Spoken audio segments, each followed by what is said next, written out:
नमस्कार दोस्तों, जैसा आप सब लोग जानते हैं कि उत्तर प्रदेश माध्यमिक शिक्षा सेवा चयन बोर्ड प्रयागराज द्वारा टीजीटी और पीजीटी की वैकेंसियों का विज्ञापन जारी कर दिया। आवेदन स्टार्ट हो गए हैं, तो उसी के क्रम में हम इसकी तैयारी में सब लोग जुटेंगे। कॉमर्स से मैं संबंधित यहाँ पर बात कर रहा हूँ, कॉमर्स विषय से संबंधित। कॉमर्स में टीजीटी की हम यहाँ पर बात कराएंगे और मैं यहाँ आज बात करने वाला हूँ टीजीटी वाणिज्य 2021 का हल प्रश्न पत्र, यानी मैं 2021 का प्रश्न पत्र को हल कराऊंगा और कोशिश करूंगा अब तक जितनी परीक्षाएं हो चुकी हैं उन सभी के क्वेश्चन पेपर को का सॉल्यूशन मैं आपके सामने ला सकूं। ये मेरी कोशिश होगी। तो जैसा आप यहाँ पर देख रहे हैं, solve question paper of TGT commerce 2021, इसी के बारे में हम अभी डिस्कस पूरा करने वाले हैं। पेपर को, क्वेश्चन पेपर को हम यहाँ पर सॉल्व करने वाले हैं। बने रहिए मेरे साथ में, और ऐसी ही और वीडियो को देखने के लिए, ऐसे ही और क्वेश्चन पेपर को, हल पेपर को देखने के लिए बने रहिए मेरे साथ, और चैनल को सब्सक्राइब कर लें जिससे, और बेल आइकन को टच कर लें जिससे सारे नोटिफिकेशन आपको सबसे पहले प्राप्त हो सकें।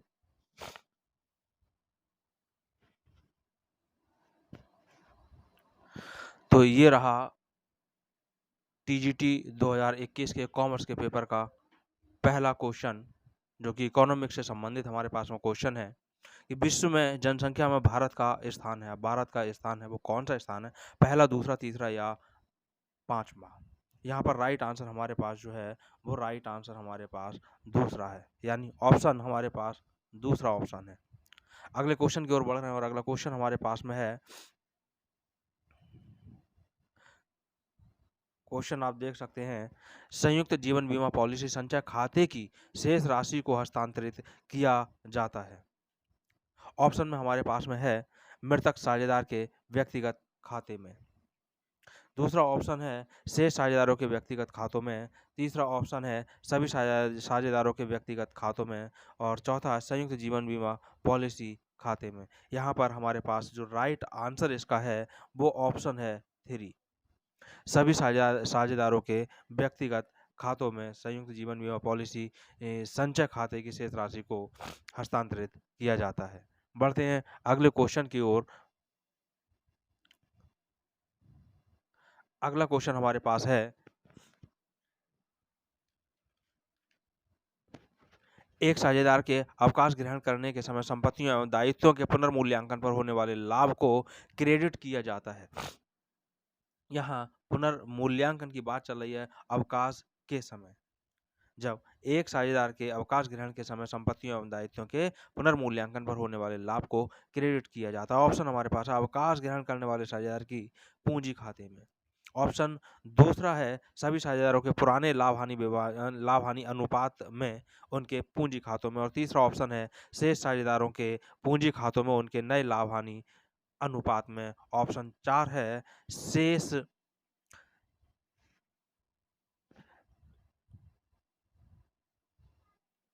शेष साझेदारों के पूंजी खातों में उनके लाभ प्राप्ति अनुपात में। राइट आंसर यहाँ हमारे पास में होगा कि सभी साझेदारों के पुराने लाभ हानि अनुपात में उनकी पूंजी खातों में किया जाएगा, यानी ऑप्शन हमारे पास में दूसरा ऑप्शन हमारे पास राइट होगा। इसके बारे में बताते चलें, जब कोई भी साझेदार अवकाश ग्रहण करता है तब संपत्तियों का पुनर्मूल्यांकन होता है, और जब पुनर्मूल्यांकन पर कोई लाभ अगर होता है तो वो क्रेडिट होता है, और हानि अगर होती है तो उसे डेबिट किया जाता है। लेकिन कहाँ किया जाता है, कहाँ किया जाता है? राइट आंसर यहाँ पर होगा, जैसा बता दिया, अभी पहले ही बताया था, सभी साझेदारों में, यानी जो अवकाश ग्रहण कर रहा है उस साझेदार के हिस्से में भी वो लाभ आएगा। ऑप्शन बी यहाँ पर हमारे पास राइट होगा, सभी साझेदारों के पुराने लाभ हानि अनुपात में उनकी पूंजी खातों में। अगले क्वेश्चन की ओर बढ़ रहे हैं और अगला क्वेश्चन हमारे पास में, ऋण पत्रों के लिए शोधन कोष खाते में प्रतिवर्ष राशि हस्तांतरित की जाती है।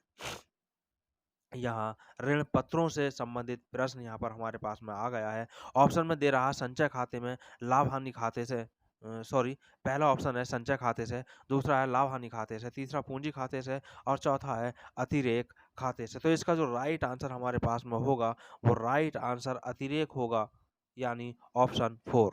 अगले क्वेश्चन की ओर बढ़ रहे हैं और अगला क्वेश्चन हमारे पास में है, संचयी आवृत्ति वितरण का वह प्रकार जिसमें वर्गांतर ऊपर से नीचे के क्रम में जोड़े जाते हैं वर्गीकृत होती है। तो इसमें से कम और से अधिक वाला यहाँ पर रूल्स लागू होता है और यहाँ पर ऑप्शन जो इसका राइट होगा वो तीसरा ऑप्शन सही होगा, से कम के प्रकार का वितरण यहाँ पर लागू होगा। अगला क्वेश्चन हमारे पास में है, किराया क्रय पद्धति के अंतर्गत प्रत्येक अवधि के लिए ब्याज की गणना की जाती है। ऑप्शन हमारे पास में है, पहला ऑप्शन भुगतान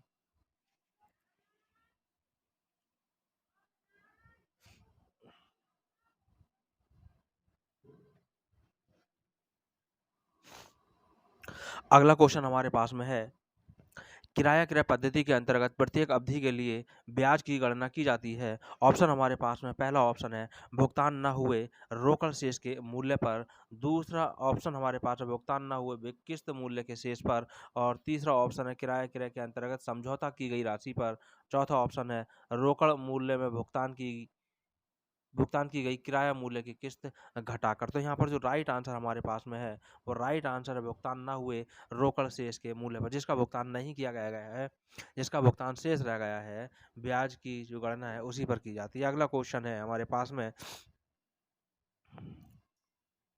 लेखांकन समीकरण संपत्ति बराबर दायित्व प्लस स्वामित्व कोष प्रदर्शित होता है आय वितरण द्वारा, रोकड़ प्रवाह वितरण द्वारा, आर्थिक चिट्ठे द्वारा या कोष प्रवाह वितरण द्वारा। आप यहाँ पर देख रहे हैं संपत्ति आर्थिक चिट्ठे में, दायित्व आर्थिक चिट्ठे में, स्वामित्व कोष यानी जो पूंजी होती है वो सब कहाँ होता है, आर्थिक चिट्ठे में होता है। तो ऑप्शन हमारा राइट जो होगा वो तीसरा ऑप्शन होगा, आर्थिक चिट्ठे द्वारा।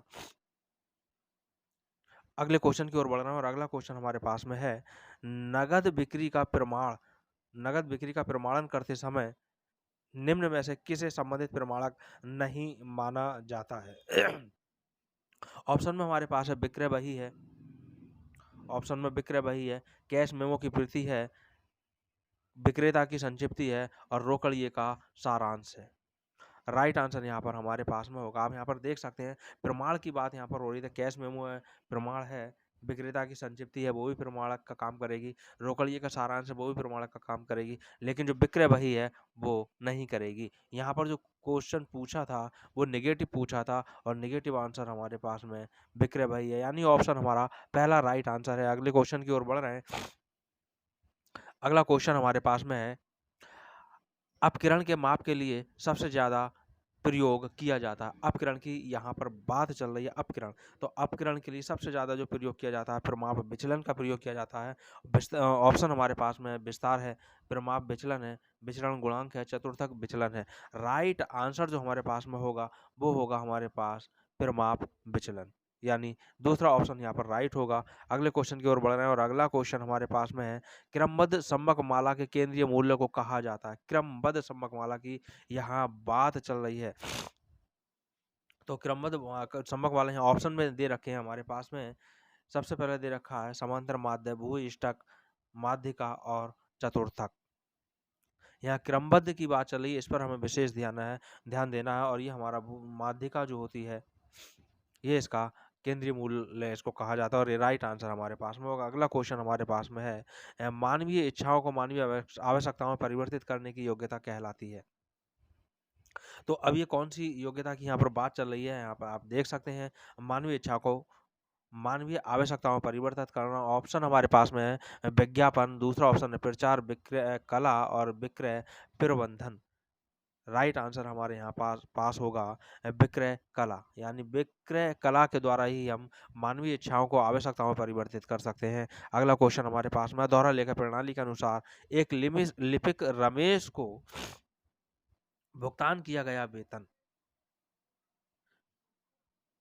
एक लिपिक है रमेश और रमेश नाम के लिपिक से हर वर्ष ज्यादातर क्वेश्चन आता है।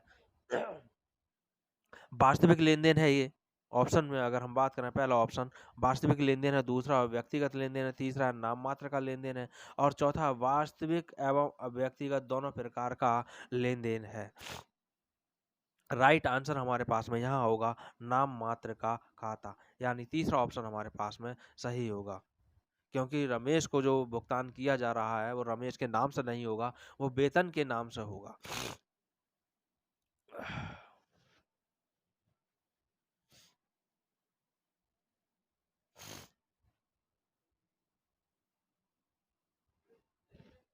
अगला क्वेश्चन हमारे पास में है, जहाजी बिल्टी निर्गत की जाती है। अब जहाजी बिल्टी निर्गत की जाती है, ऑप्शन हमारे पास में जहाजी कंपनी के द्वारा, आयातक के अभिकर्ता के द्वारा, या जहाज के कप्तान द्वारा, या सीमा शुल्क अधिकारी के द्वारा। राइट आंसर यहाँ पर है जहाजी कंपनी के द्वारा। जो बिल्टी निर्गत की जाती है, जहाजी बिल्टी, वो जहाजी कंपनी के द्वारा ही निर्गत की जाती है। अगला क्वेश्चन हमारे पास है, प्रत्येक प्रमाणक पर हस्ताक्षर होने चाहिए। अब प्रमाणक पर हस्ताक्षर होने चाहिए, भाई किसके होने चाहिए?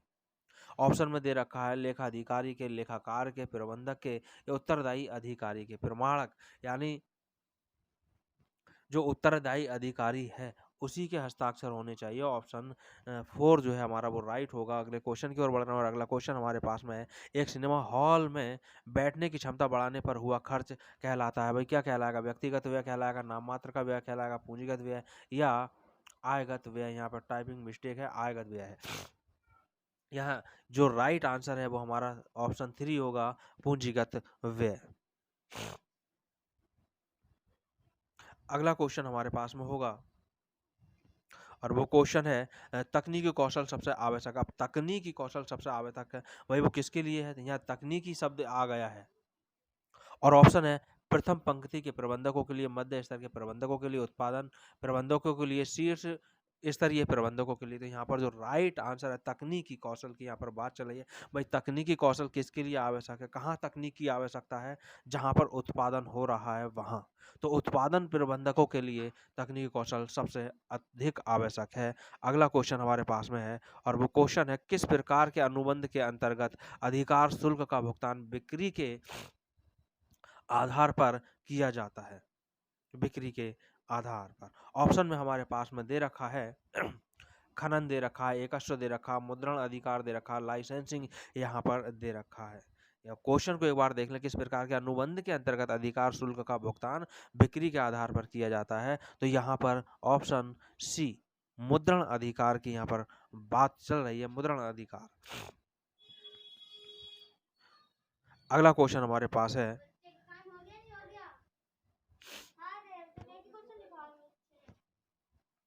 अगला क्वेश्चन हमारे पास है, फ्रैंको बीजक में सम्मिलित है। ऑप्शन सामने है।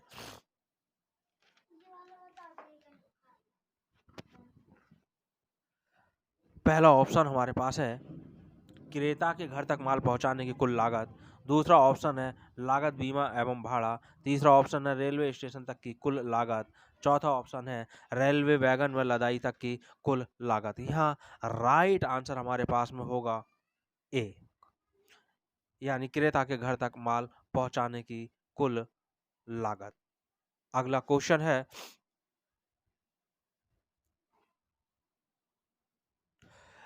रणनीतिक नियोजन किया जाता है। रणनीतिक नियोजन यहाँ पर बात चल रही है और रणनीतिक नियोजन में यहाँ ऑप्शन हमारे पास में दे रखा है, उच्च स्तरीय प्रबंधन द्वारा, मध्य स्तरीय प्रबंधन द्वारा, पर्यवेक्षक स्तरीय प्रबंधन द्वारा, या परिचालन स्तरीय प्रबंधन द्वारा।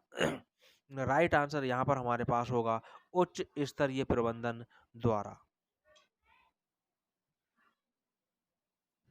अगला क्वेश्चन हमारे पास है, अंश आवंटन खाता है। अंश आवंटन खाता, भाई अंश आवंटन जब की आवंटित किए जाते हैं किसी भी कंपनी के द्वारा, तो जो भी आवेदन आते हैं उनको अंश आवंटन खाते में लिखा जाता है। भाई मेन तौर पर क्या लिखा जाता है? व्यक्ति का नाम, यानी किस व्यक्ति ने कितने अंश खरीदने के लिए आवेदन किया है और किस व्यक्ति को कितने अंश निर्गमित किए जा रहे हैं, जारी किए जा रहे हैं। तो वो एक व्यक्ति हुआ, यानी कि यहाँ पर ऑप्शन आपको दिखाई दे रहे हैं, वास्तविक खाता, नाम मात्र का खाता, व्यक्तिगत खाता और कंपनी खाता। तो राइट आंसर यहाँ पर हमारे पास व्यक्तिगत खाता होगा। अगले क्वेश्चन की ओर बढ़ रहे हैं और अगला क्वेश्चन हमारे पास है, एक कंपनी ने 10 रुपए वाले 100 समता अंशों के लिए, जिन पर 4 रुपए की अंतिम याचना का भुगतान नहीं किया गया था, जो जब्त कर लिया गया, इन अंशों को कंपनी न्यूनतम कितने रुपए प्रति अंश की दर से पुनर्निर्गमित कर सकती है? ऑप्शन हमारे पास में है, 6 रुपए, 4 रुपए, 8 रुपए और 10 रुपए। तो राइट आंसर इसका होगा 4 रुपए, यानी 4 रुपए यहाँ पर ऑप्शन इसका राइट होगा 2, 4 रुपए पर। अगला क्वेश्चन हमारे पास है, बहुत से गैर व्यापी वर्गों के साथ सम्मक को ही डेटा बोला जाता है, को तालिका के रूप में संक्षिप्त में प्रस्तुतिकरण संदर्भित है। आवृत्ति, अवास्तविक वितरण, क्रम सूचक वितरण, कालानुक्रमिक वितरण। अब राइट आंसर यहाँ हमारे पास जो होगा वो राइट आंसर है आवृत्ति।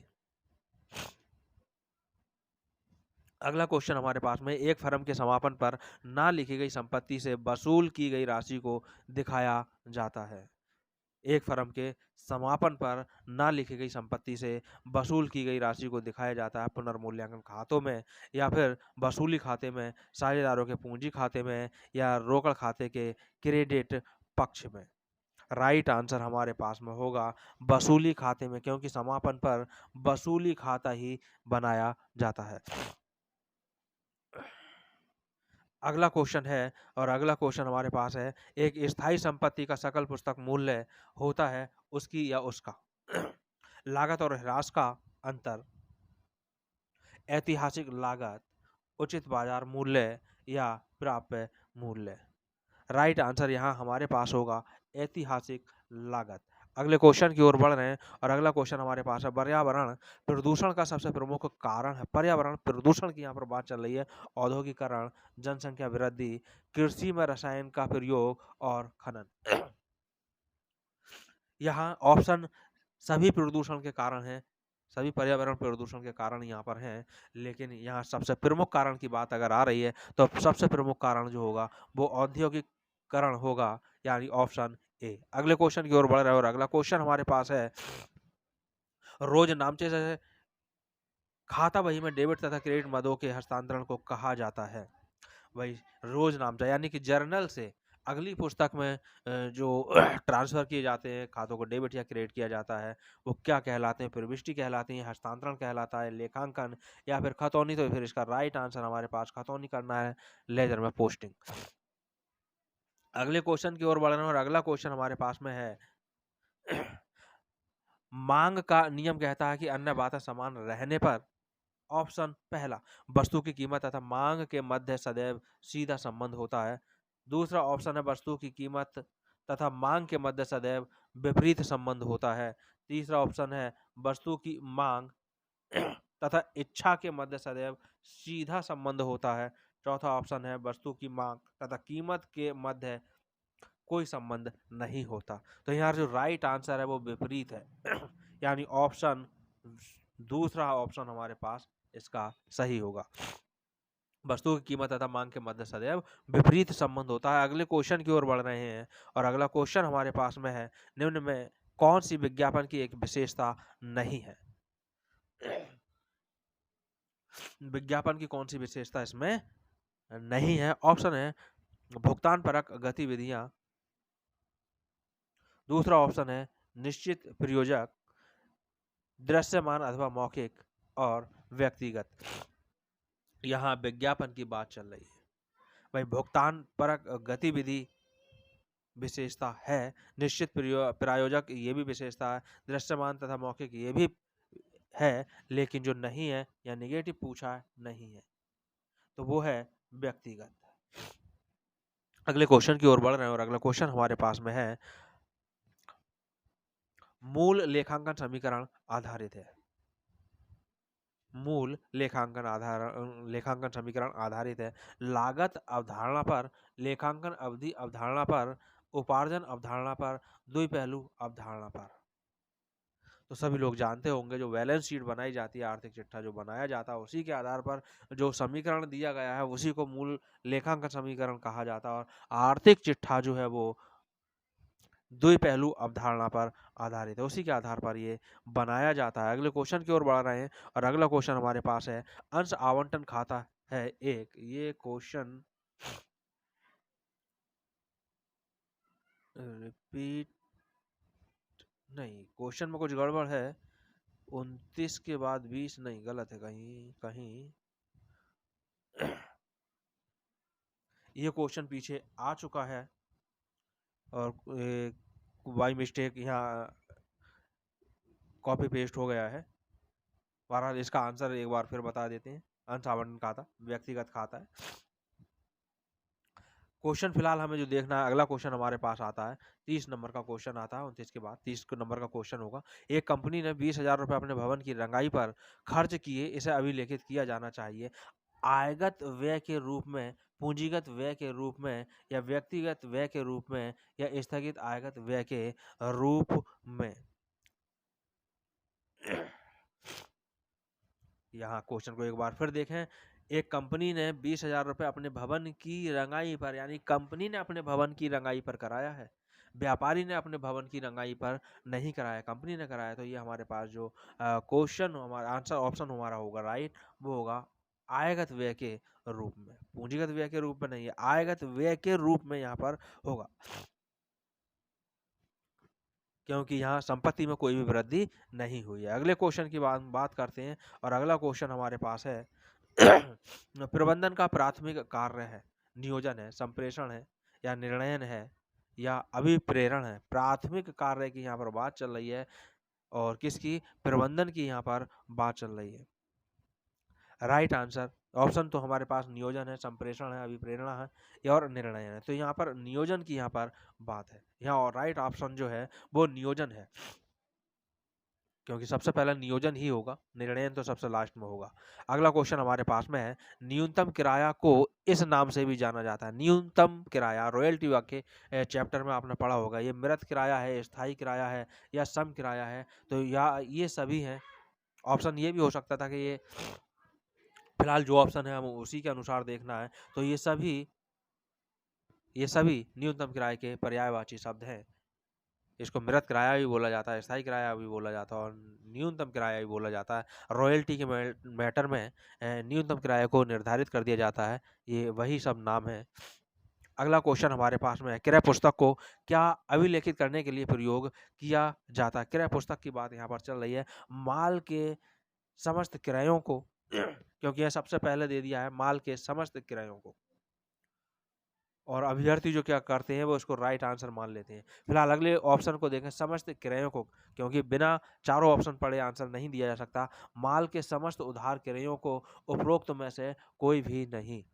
यहाँ जो राइट आंसर पहले लगा लिया था, जो कि हमारे पास यहाँ बिल्कुल गलत हो जाता है, क्योंकि क्रय पुस्तक में जो है उधार खरीदे गए, समस्त उधार खरीदे गए माल का लेखा किया जाता है। राइट आंसर हमारे पास तीसरा होगा। अगला क्वेश्चन हमारे पास में है, निर्णयन प्रक्रिया है एक। अब ये निर्णयन प्रक्रिया क्या है? एक कार्य है, प्रविधि है, उद्देश्य है, या फिर नीति है? तो राइट आंसर हमारे पास में इसका होगा प्रविधि, एक प्रविधि है। अगले क्वेश्चन की ओर बढ़ रहे हैं, और अगला क्वेश्चन हमारे पास में है, गैर व्यापारिक संस्थाओं द्वारा किए जाने वाले नगद लेन देनों को दिखाया जाता है। भाई कहाँ दिखाया जाता है? प्राप्ति एवं भुगतान खाते में, आय व्यय खाते में, या लाभ हानि खाते में, या फिर निर्माण खाते में। ऑप्शन हमारे पास में चारों ऑप्शन आपने यहाँ पर देख लिए हैं, और गैर व्यापारिक संस्था की यहाँ पर बात चल रही है। तो इसका जो राइट ऑप्शन हमारे पास होगा प्राप्ति एवं भुगतान खाते में होगा। अगला क्वेश्चन हमारे पास होगा, अनार्जित आय को माना जाता है, अनार्जित आय का पहले हमें अर्थ मालूम होना चाहिए। यह संपत्ति है, दायित्व है, हानि है, और पूंजी है। पहले अनार्जित का हमें अर्थ मालूम होना चाहिए, यानी हमने काम नहीं किया है और उस काम के बदले हमें जो पैसा मिलना है वो हमने पैसा ले लिया है। तो ये हमारा दायित्व होता है, यानी राइट ऑप्शन जो हमारा होगा वो दूसरा होगा। अगले क्वेश्चन की ओर बढ़ रहे हैं, और अगला क्वेश्चन हमारे पास है, पार्षद सीमा नियम है। पार्षद सीमा नियम है क्या है? कंपनी के आंतरिक नियम है क्या? क्या संचालक मंडल के लिए दिशा निर्देश है? क्या कंपनी तथा संचालक मंडल के मध्य अनुबंध है? क्या कंपनी का चार्टर है? अगर आप सारे को ऑप्शन को नहीं पढ़ेंगे तो आंसर गलत हो जाएगा, क्योंकि यहाँ लास्ट में ही दे रखा है जो कि राइट ऑप्शन है, कंपनी का चार्टर है पार्षद सीमा नियम। अगला ऑप्शन हमारा क्वेश्चन हमारे पास में है, निम्नलिखित में से कौन सा एक कंपनी के वित्त का स्रोत नहीं है? कंपनी के वित्त का स्रोत नहीं है। क्या समता अंश पूंजी हो सकती है?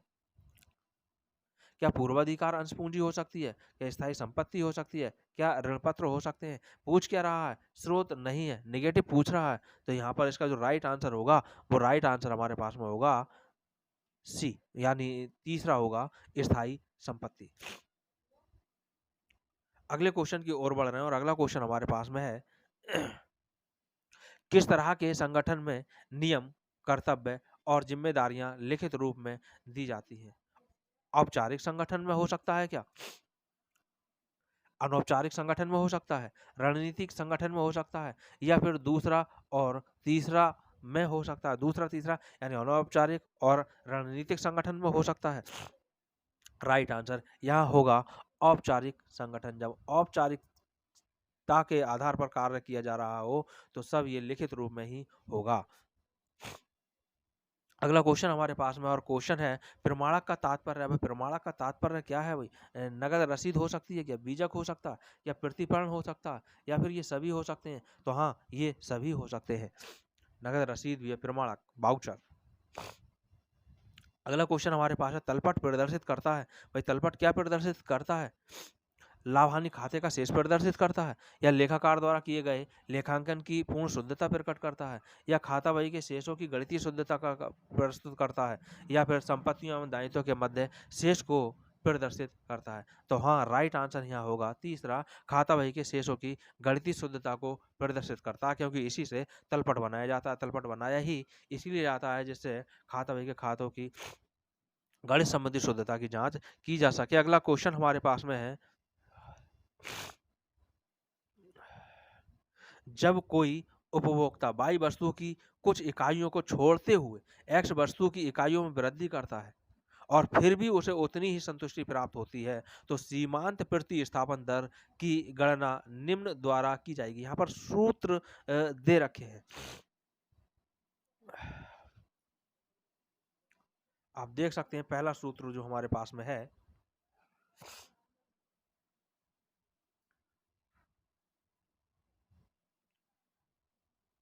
पहला सूत्र है एक्स माइनस वस्तु में परिवर्तन बटे बाई माइनस वस्तु की सीमांत उपयोगिता, पहला।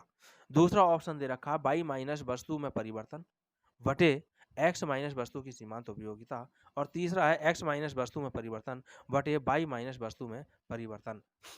चौथा है बाई माइनस वस्तु में परिवर्तन और बटे में एक्स माइनस वस्तु में परिवर्तन। तो यहाँ आपको ये ध्यान रखना है कि लास्ट में अंश बटे हर की दोनों में शब्द आना चाहिए परिवर्तन, और वो परिवर्तन यहाँ दोनों में है। दूसरा है, यहाँ पर भी दिखाई दे रहा है, यानी पहला और दूसरा ऑप्शन तो नहीं है, तीसरा और चौथे ऑप्शन में से है। लेकिन अब यहाँ पर हम इसकी पहचान को, हम एक पहचान भी है, वो है ये कि वस्तु में पहली वस्तु जो हमारी थी वो क्या थी? किस वस्तु के स्थान पर दूसरी वस्तु ली जा रही है? यहाँ पर वस्तु एवं बाई वस्तु की स्थान पर ली जा रही थी, तो बाई वस्तु जो है वो सबसे ऊपर आएगी, और बाई वस्तु जब ऊपर आ रही है, एक्स वस्तु नीचे आ चुकी है, यानी कि राइट आंसर जो हमारा होगा वो होगा चौथा, ऑप्शन 4। अगले क्वेश्चन की ओर हम बढ़ रहे हैं। क्वेश्चन को एक बार आप चाहे फिर देख लें। जब कोई उपभोक्ता बाई वस्तु की कुछ इकाइयों को छोड़ते हुए एक्स वस्तु की इकाइयों में वृद्धि करता है और फिर भी उसे उतनी ही संतुष्टि प्राप्त होती है तो सीमांत प्रतिस्थापन दर की गणना निम्न के द्वारा की जाएगी। भाई यहाँ पर ऑप्शन आपको बता ही दिया, चौथा ऑप्शन राइट ऑप्शन था। पहचाने कैसे वो भी मैंने आपको बता दिया है। अगला क्वेश्चन हमारे पास में है और वो क्वेश्चन है निम्न में से कौन सा दीर्घ स्तरीय फुटकर व्यापार का एक प्रारूप नहीं है? दीर्घ स्तरीय फुटकर व्यापार की यहाँ बात चल रही है। क्या विभागीय भंडार? नहीं हो सकता है। सुपर बाजार, श्रृंखलाबद्ध दुकानें, या किराना भंडार? यहाँ नेगेटिव पूछा है, प्रारूप नहीं है, तो राइट आंसर जो यहाँ पर होगा वो किराना भंडार है, और ये नेगेटिव आंसर है, तो यही आंसर हमारा राइट होगा। अगले क्वेश्चन की ओर बढ़ रहे हैं और अगला क्वेश्चन हमारा है निम्न में से कौन सा व्यापारिक कार्यालय का कार्य नहीं है? क्या पत्रों की प्राप्ति कार्यालय का कार्य नहीं है? क्या सूचनाएं प्रदान करना कार्यालय का कार्य नहीं है? क्या नस्तीकरण एवं पृष्ठांकन कार्य नहीं है, या निर्णय नहीं है? तो हाँ, बिल्कुल कहा जा सकता है कार्यालय का जो कार्य है व्यापारिक कार्यालय का वो पहला, दूसरा और तीसरा है, लेकिन निर्णयन करना कार्यालय का कार्य नहीं है, तो राइट ऑप्शन हमारा चौथा ही हो जाएगा। अगले क्वेश्चन की ओर बढ़ रहे हैं और अगला क्वेश्चन हमारे पास में है, आश्रित शाखा कर सकती है। भाई आश्रित शाखा क्या कर सकती है? केवल नगद विक्रय कर सकती है क्या? क्या केवल उधार विक्रय ही कर सकती है? क्या नगद एवं उधार दोनों विक्रय कर सकती है, या उपरोक्त में से कुछ भी नहीं कर सकती है? हाँ, राइट आंसर हमारा यहाँ पर होगा केवल नगद विक्रय कर सकती है। भाई इसके साथ-साथ ये भी तो इसका राइट आंसर है, केवल उधार विक्रय भी कर सकती है। तो हाँ, इन दोनों को मिलाकर के राइट आंसर हमारा जो हो जाता है, नगद एवं उधार विक्रय दोनों कर सकती है। केवल नगद नहीं कर सकती, केवल उधार नहीं कर सकती। हाँ, नगद की बात करें, नगद करती है, उधार भी करती है, तो उधार और नगद दोनों करती है। तीसरा ऑप्शन राइट।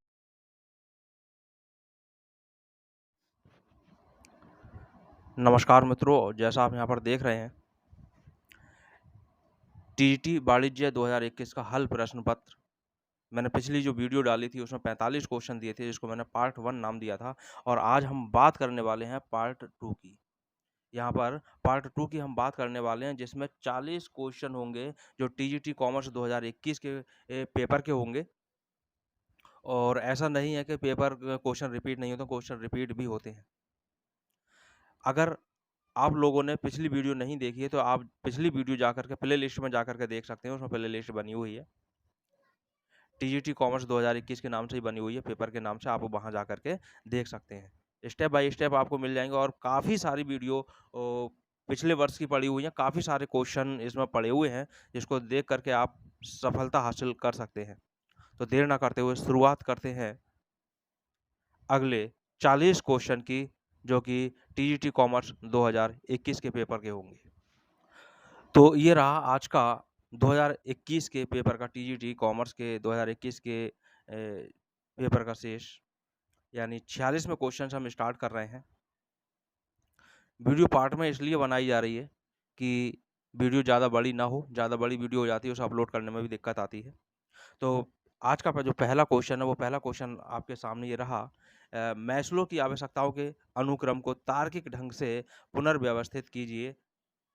आवश्यकताओं जो यहाँ पर दे रखा है, वो दे रखा है, शारीरिक आवश्यकताएँ हैं, सुरक्षा संबंधी आवश्यकताएँ हैं, आत्मसम्मान संबंधी आवश्यकताएँ हैं, सामाजिक आवश्यकताएँ हैं, और आत्म उपलब्धि संबंधी आवश्यकताएँ। ये उपलब्धि शब्द आ नहीं है, उ है, उपलब्धि संबंधी आवश्यकताएँ।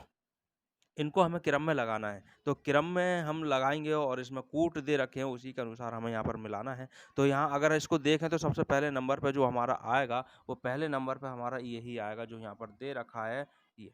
शारीरिक आवश्यकताएँ सबसे पहले नंबर पर रखी गई हैं मैस्लो के द्वारा। दूसरे नंबर पर जो यहाँ रखी गई है, वो सुरक्षा संबंधी रखी हैं, दूसरे क्रम पे खुद ही ये लगी हुई है। और तीसरे क्रम पर जो रखी गई हैं, तीसरे नंबर पर जो रखी गई है, वो रखी गई हैं सामाजिक आवश्यकताएँ। चौथे नंबर पर जो रखी गई हैं, वो रखी गई हैं हमारी आत्मसम्मान संबंधी आवश्यकताएँ, और आत्म उपलब्धि संबंधी आवश्यकताओं को 5वें नंबर पर मैस्लो साहब ने रखा है। इस तरह से अगर इनका हम क्रम देखें, तो ये हमारा क्रम बनता है ए, वी, डी, सी और ई। ये हमारा क्रम यहाँ पर बना हुआ है। यही क्रम हम ऑप्शन में देख लेंगे और वही हमारा आंसर होगा। चाहे आप इसका स्क्रीनशॉट ले सकते हैं। बहुत ही इम्पोर्टेंट क्वेश्चन है, काफ़ी बार क्वेश्चन एग्जाम में पूछा गया है। तो इस तरह से अभी मैंने आपको पूरा दिखा दिया। ए वाला हमारा ऑप्शन बिल्कुल राइट हो रहा है। अगले क्वेश्चन की ओर बढ़ रहे हैं और अगला क्वेश्चन हमारे पास में है,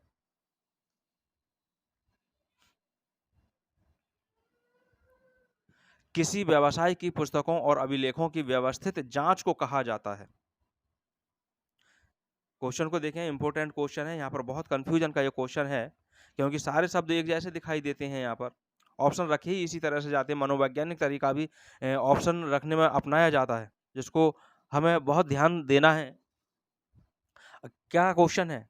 किसी व्यवसाय की पुस्तकों और अभिलेखों की व्यवस्थित जांच को कहा जाता है। क्या कहा जाता है भाई? क्या अंकेक्षण, क्या इसको अंकेक्षण कहा जा सकता है?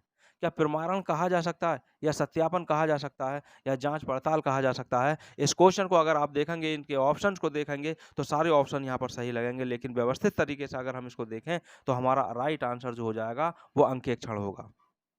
राइट आंसर यहाँ पर हमारा अंकेक्षण होगा। और अगले क्वेश्चन की ओर बढ़ रहे हैं, और अगला क्वेश्चन हमारे पास में है, एक सुव्यवस्थित ढंग से व्यावसायिक लेन-देनों का अभिलेखन करना तथा उनको खातों में वर्गीकृत करना कहलाता है। क्वेश्चन मिलता-जुलता है, लेकिन ऑप्शन यहाँ पर देखें। क्वेश्चन मिलता-जुलता है, लेकिन अर्थ उसका पूरी तरह से अलग है।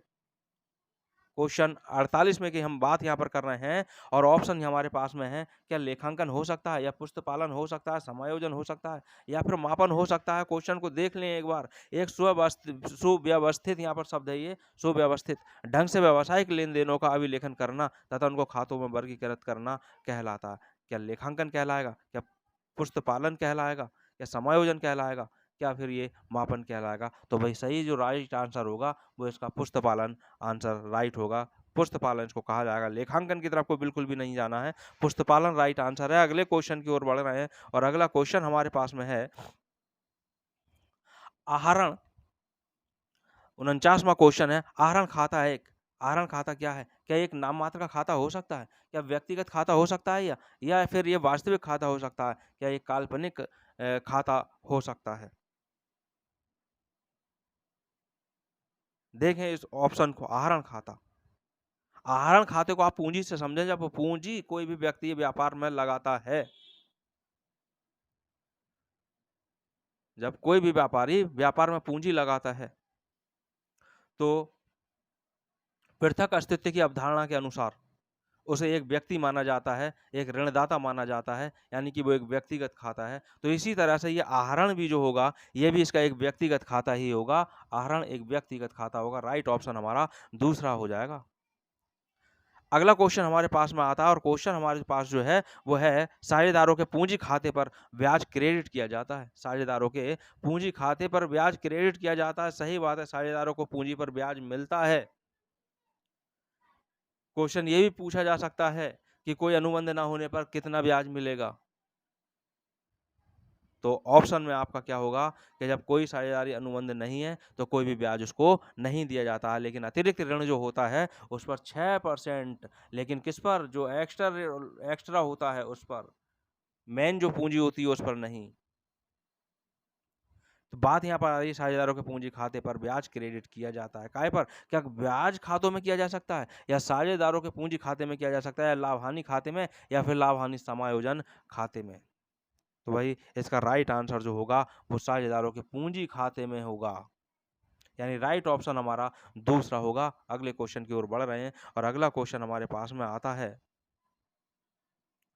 जब जहाज में माल लादा जाता है तो जहाज के क्षमादेशक अधिकारी द्वारा जो रसीद निर्गत की जाती है उसे कहा जाता है। भाई उसे क्या कहा जाता है? क्या नौ परिवहन रसीद कहा जाता है? इसे नंबर 1 पर रखा गया है, और जो ये कंफ्यूज करने के लिए रखा गया है, मनोवैज्ञानिक तरीका यहाँ पर लगाया गया है, क्योंकि नौ परिवहन ही इस पर लगा दिया जाता है, जो कि गलत हो जाता है। नौ परिवहन इसलिए लोग लगा देते हैं, इसलिए अभ्यर्थी लगाते हैं कि जहाज नौ परिवहन उसका अर्थ मान लेते हैं, जो कि ये गलत हो जाता है। क्या भाड़ा रसीद इसको कहा जाता है, या मेट रसीद इसको कह सकते हैं, या अधिकार पत्र रसीद कह सकते हैं? तो भाई राइट आंसर जो इसका होगा वो मेट रसीद इसका राइट आंसर होगा। अगला क्वेश्चन हमारे पास में है, और अगला क्वेश्चन हमारा क्या कह रहा है? क्वेश्चन कह रहा है, लेखांकन पुस्तकों में अभिलेखित लेन देनों के प्राधिकार तथा प्रमाणिकता का सत्यापन कहलाता है। काय का सत्यापन है? प्रमाणिकता का सत्यापन है। क्या कहलाता है? क्या सत्यापन कहलाएगा, या आंतरिक अंकेक्षण कहलाएगा, या प्रमाणन कहलाएगा, या फिर अन्वेषण कहलाएगा? प्रमाणिकता का सत्यापन हो रहा है, तो भाई इसका राइट आंसर प्रमाणन होगा, यानी ऑप्शन तीसरा इसका राइट हो जाएगा। और अगले क्वेश्चन की ओर बढ़ रहे हैं, और अगला क्वेश्चन क्या कहता है देखते हैं। अगला क्वेश्चन हमारे पास कह रहा है, अविदत्त पूंजी और याचित पूंजी में अंतर कहलाता क्या कहलाएगा? भाई अवशिष्ट याचना कहलाएगा क्या? क्या अग्रिम याचना कहलाएगा? क्या याचित पूंजी कहलाएगा? क्या प्रदत्त पूंजी कहलाएगा? पहली बात तो यहाँ है, अविदत्त पूंजी है और यहाँ भी पूंजी है, इसका कॉमन सेंस भी आप लगा सकते हैं। और यहाँ याचना दे रखा है दोनों में, पहले और दूसरे ऑप्शन में, तो इसका मतलब ये तो कहीं से कहीं तक होंगे ही नहीं। अब बचा तीसरा और चौथा ऑप्शन, इन दोनों में से ही कोई सा है, तो वो क्या होगा? अभिदत्त पूंजी और अयाचित पूंजी का जो अंतर है, वो अयाचित पूंजी इसका राइट आंसर हो जाएगा। अगले क्वेश्चन की ओर बढ़ रहे हैं और अगला क्वेश्चन हमारा कह रहा है, पदों के विचरण का माप होता है, पदों के विचरण का माप। अब पदों के विचरण का माप क्या विषमता हो सकता है, या अपकिरण हो सकता है, या सहसंबंध हो सकता है, या प्रथुशीर्षत्व हो सकता है? तो भाई राइट आंसर यहाँ पर अपकिरण होगा, ऑप्शन दूसरा यहाँ पर राइट हो जाएगा।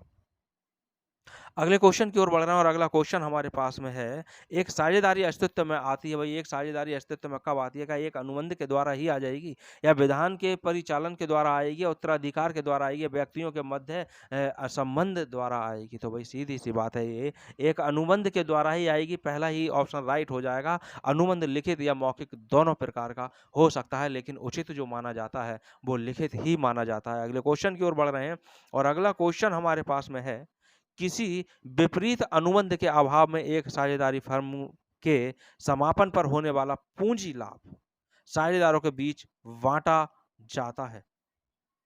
साझेदारी फर्म का समापन हो रहा है और समापन पर अगर कोई पूंजी लाभ हुआ है तो साझेदारों के बीच बांटा जाए। कैसे बांटा जाएगा? क्या समान अनुपात में बांटा जाएगा, या पूंजी के अनुपात में बांटा जाएगा, या लाभ हानि वितरण अनुपात में बांटा जाएगा, या इनमें से नहीं बांटा जाएगा, या फिर बांटा ही नहीं जाएगा?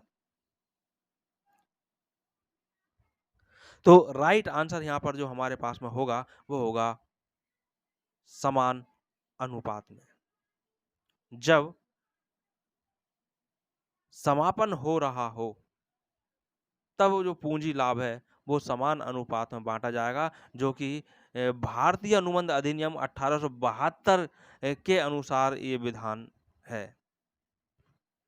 लेकिन क्वेश्चन ये कंफ्यूज करने वाला भी है, क्योंकि इसमें कोई वर्ष नहीं दे रखा है, इसमें कोई भी वर्ष नहीं दे रखा है और ये पूंजी अनुपात का है, इसलिए समान अनुपात में ये हो जाएगा। लेकिन एक बार आयोग ने इसको भी राइट माना है। लाभ नहीं, उसमें ऑप्शन अलग था, लाभ हानि वितरण अनुपात है, लेकिन यहाँ पर लाभ वितरण अनुपात है।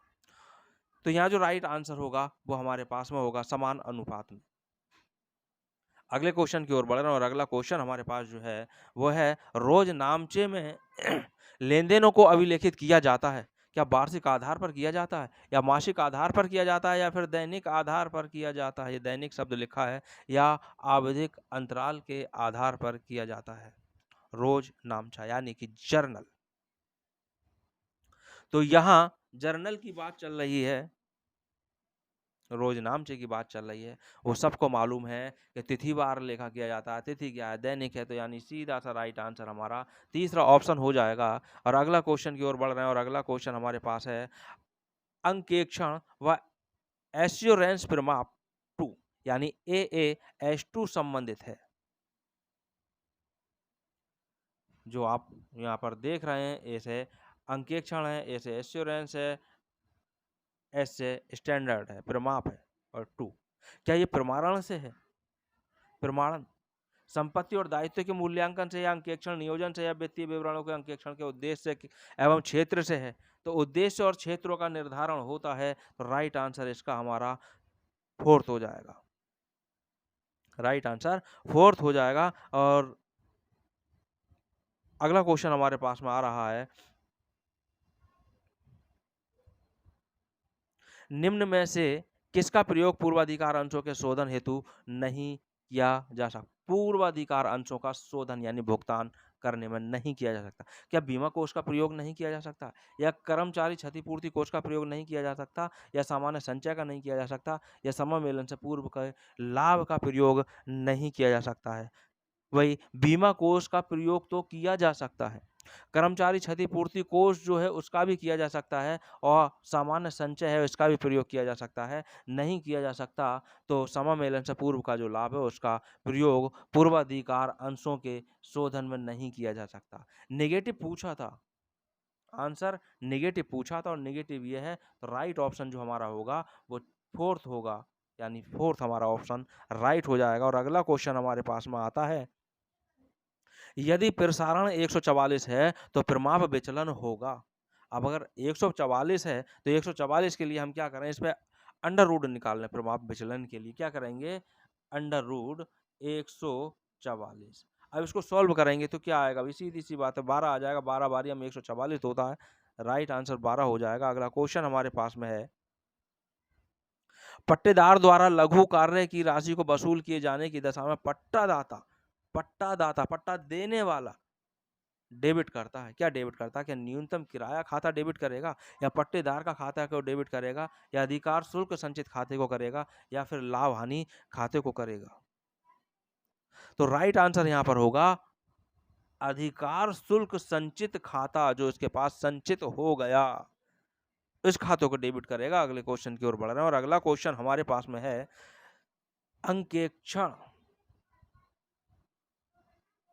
अंकेक्षण प्रारंभ होता है जहां समाप्त होता, क्या समाप्त होता है, क्या विक्रय समाप्त होने पर अंकेक्षण होगा, या उत्पादन समाप्त होने पर अंकेक्षण होगा, या लेखांकन समाप्त होने पर अंकेक्षण होगा, या फिर वर्ष समाप्त होने पर अंकेक्षण होगा। तो भाई सीधी सी बात है, यहाँ पर जब लेखांकन समाप्त हो जाएगा तभी अंकेक्षण का कार्य प्रारंभ होता है।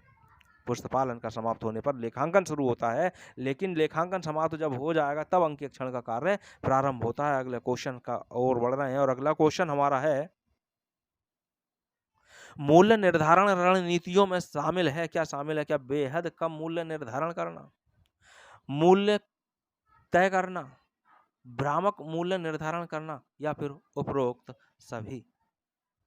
यहाँ राइट आंसर है, यहाँ पर पहले तो क्वेश्चन को ही समझ लें, क्वेश्चन कह क्या रहा है, क्वेश्चन कह रहा है मूल्य निर्धारण नीतियों में शामिल है, यहाँ पर है जो शामिल है वो है हमारे पास में तीसरा, भ्रामक मूल्य तय निर्धारण करना। भ्रामक मूल्य का मतलब है कि जब मूल्य निर्धारित किया जाए तो उनकी रणनीति ये होनी चाहिए कि जो भ्रामक मूल्य है वो किसी हाल में नहीं होना चाहिए, यानी मूल्य स्पष्ट होना चाहिए।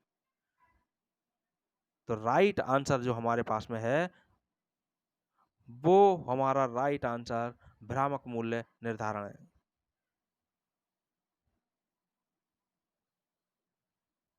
अगले क्वेश्चन की ओर हम बढ़ रहे हैं। नहीं नहीं नहीं, क्वेश्चन बेहद, थोड़ा क्वेश्चन को यहाँ दोबारा देखो, ऑप्शन को दोबारा देखो, क्वेश्चन को जो कंफ्यूजन है वो थोड़ा सा मैं अभी दूर कर देता हूँ। देखें, मूल्य निर्धारण नीति, यहाँ नीतियों की बात चल रही है, नीति बनाने वाले जो होंगे, मूल्य निर्धारण में जो नीति तय की जाएंगी उसमें ये भी तय किया जाएगा कि जो वस्तु है उस वस्तु का मूल्य जो है वो बेहद कम ना हो जाए, यानी कि बेहद कम मूल्य निर्धारित ना हो जाए वस्तु का, वरना क्या होगा, कारखाना, कंपनी, फैक्ट्री सब लॉस में चली जाएगी। मूल्य तय करना तो है ही है, भ्रामक मूल्य निर्धारण करना, भाई ये भी इसका राइट है, ये भी इसकी नीतियों में शामिल है कि भ्रामक मूल्य निर्धारित ना हो जाए।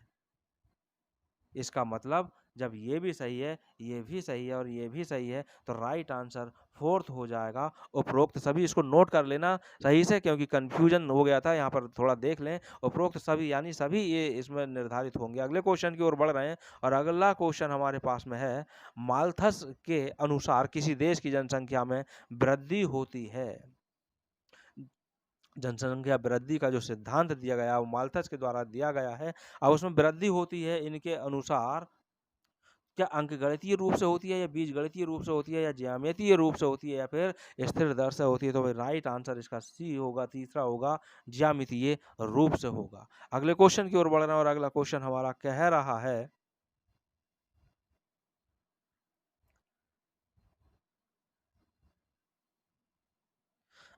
एक संपत्ति 5 लाख रुपए में खरीदी गई तथा 1 लाख रुपए का भुगतान सुपुर्दगी पर किया गया है, यानी 5 लाख में खरीदा है, 1 लाख रुपए तुरंत दे दिया है और 4 लाख रुपए के वित्त स्वीकार किए गए हैं, तो आर्थिक चिट्ठे से संपत्ति और दायित्व पर, आर्थिक चिट्ठे में संपत्ति और दायित्व में इसका क्या प्रभाव पड़ेगा, यहाँ पर मैं शब्द होना चाहिए, मैं संपत्ति और दायित्व पर क्या इसका क्या प्रभाव पड़ेगा। तो यहाँ जो राइट आंसर होगा वो राइट आंसर हमारे, पहले तो ऑप्शन देख लें, ऑप्शन पहला कह रहा है संपत्ति 4 लाख रुपए से बढ़ी और दायित्व 4 लाख रुपए से बढ़े। दूसरा ऑप्शन हमारे पास है संपत्ति 4 लाख रुपए से बड़ी और दायित्व 4 लाख रुपए से घटे। दायित्व तो घटे ही नहीं है, बड़े हैं। तीसरा है संपत्ति 4 लाख रुपए से घटी है तथा दायित्व 4 लाख रुपए से बड़े हैं। और चौथा ऑप्शन है संपत्ति 5 लाख रुपए से बड़ी तथा दायित्व 4 लाख रुपए से बड़े हैं। मैंने आपको पहले ही बताया कि जो ऑप्शन दिए जाते हैं वो मनोवैज्ञानिक तरीके से दिए जाते हैं और सारे ऑप्शन सही लगते हैं और उसी में कंफ्यूज हो जाते हैं। तो यहाँ जो राइट आंसर होगा वो तीसरा राइट आंसर होगा, ऑप्शन तीसरा सही होगा। संपत्ति 4 लाख रुपए से घट रही है और दायित्व यहाँ पर 4 लाख रुपए से बढ़ रहे हैं। ये इसका राइट आंसर होगा। क्योंकि 5 लाख रुपए की संपत्ति थी, 1 लाख रुपए भुगतान कर दिया गया है। 5 लाख में से 1 लाख कम करने पर 4 लाख रुपए घट गया है और दायित्व जो बढ़ गया है अब 4 लाख से बढ़ गया है। राइट ऑप्शन तीसरा होगा। अगले क्वेश्चन की ओर बढ़ रहे हैं और अगला क्वेश्चन हमारे पास में है, कौन सी प्राथमिक सम्मक यानी आंकड़े एकत्र करने की विधि नहीं है। प्राथमिक आंकड़े की बात यहाँ पर चल रही है। आर्थिक सर्वेक्षण प्रकाशन, क्या यह हो सकता है? प्राथमिक प्रत्यक्ष व्यक्तिगत अनुसंधान क्या हो सकता है? अप्रत्यक्ष मौखिक अनुसंधान हो सकता है क्या? पिरगणकों द्वारा अनुसूचियों को भरना हो सकता है? वही पिरगणकों द्वारा अनुसूचियों को भरना प्राथमिक आंकड़े के अंतर्गत है।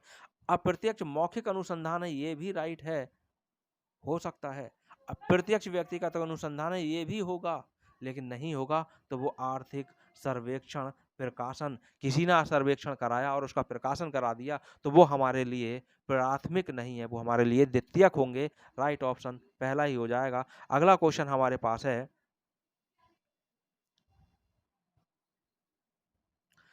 समायोजनाओं में दिया गया है कि लेखांकन वर्ष के दौरान व्यापारी द्वारा 5,000 रुपए का माल नमूने के रूप में मुफ्त वितरित किया गया है। अंतिम खाते तैयार करते समय इसे दिखाया जाएगा। कहाँ दिखाया जाएगा? ये नमूने के तौर पर बांट दिया गया है एक व्यापारी के द्वारा। तो क्या इसे लाभ हानि खाते में दिखाया जाएगा या व्यापारिक एवं लाभ हानि खाते दोनों में दिखाया जाएगा या केवल व्यापारिक खाते में दिखाया जाएगा या आर्थिक चिट्ठे में दिखाया जाएगा? तो फाइनल अकाउंट से संबंधित है। फाइनल अकाउंट में आप लोगों ने इस तरह के क्वेश्चन को सॉल्व किया होगा जब आप कक्षा 11-12 में आपने इसको पढ़ा होगा। तो राइट आंसर जो है इसका, नमूने के तौर पर जो बांटा जाता है वो व्यापारिक और लाभ हानि दोनों में। तो ये भी हमारा राइट नहीं हो सकता, ये भी हमारा राइट नहीं हो सकता, क्योंकि दोनों की बात है तो दोनों के लिए राइट ऑप्शन दूसरा ऑप्शन हमारा हो जाएगा। व्यापारिक एवं लाभ हानि खाते दोनों में इसको दिखाया जाएगा। भाई व्यापार में उसे लाभ हानि में नमूने के तौर पर जो भी माल बांट दिया जाएगा उसे घटा करके दिखा दिया जाता है, जिससे शुद्ध क्रय निकल करके आता है। अगला क्वेश्चन की ओर बढ़ रहा है और अगला क्वेश्चन हमारे पास है, दबाव अथवा भय पर आधारित अभिप्रेरण कहलाता है। क्या ये बाह्य प्रेरण कहलाएगा? बाह्य अभिप्रेरण, क्या इसे आंतरिक अभिप्रेरण कह सकते हैं? क्या इसे ऋणात्मक अभिप्रेरण कह सकते हैं या फिर इसे धनात्मक अभिप्रेरण कह सकते हैं? भाई ये तो दबाव है, नेगेटिव हो गया, नेगेटिव यानी ऋणात्मक हो गया। तो राइट आंसर तीसरा ऑप्शन इसका राइट हो जाएगा। अगले क्वेश्चन की ओर बढ़ रहे हैं। अगला क्वेश्चन, रोज नामचे में लेन देनों को अभिलिखित किया जाता है। रोज नामचा जर्नल, जर्नल क्या कालानुक्रमित आधार पर या विश्लेषणात्मक आधार पर या सुविधा के आधार पर या चयनात्मक आधार पर? काल, तो यहाँ पर एक तो काल शब्द हो गया, अनुक्रम हो गया, क्रमिक हो गया, तो यही इसका राइट आंसर है। भाई क्रिया और तिथि अनुसार, तिथि के क्रम में, यानी आप डे बाय डे यहाँ पर एंट्री की जाती है और जो एंट्री जो लेन देन सबसे पहले हुआ होता है उसी के उस क्रम के अनुसार पहले दूसरा तीसरा इसी हिसाब से होता है। पहला राइट आंसर हो जाएगा। अगले क्वेश्चन की ओर बढ़ रहे हैं और अगला क्वेश्चन हमारा कह रहा है, निम्न में से कौन सा कार्य भारतीय रिजर्व बैंक का नहीं है? भारतीय रिजर्व बैंक का कार्य नहीं है। नेगेटिव पूछा है, क्या नोटों का निर्गमन नहीं हो सकता है?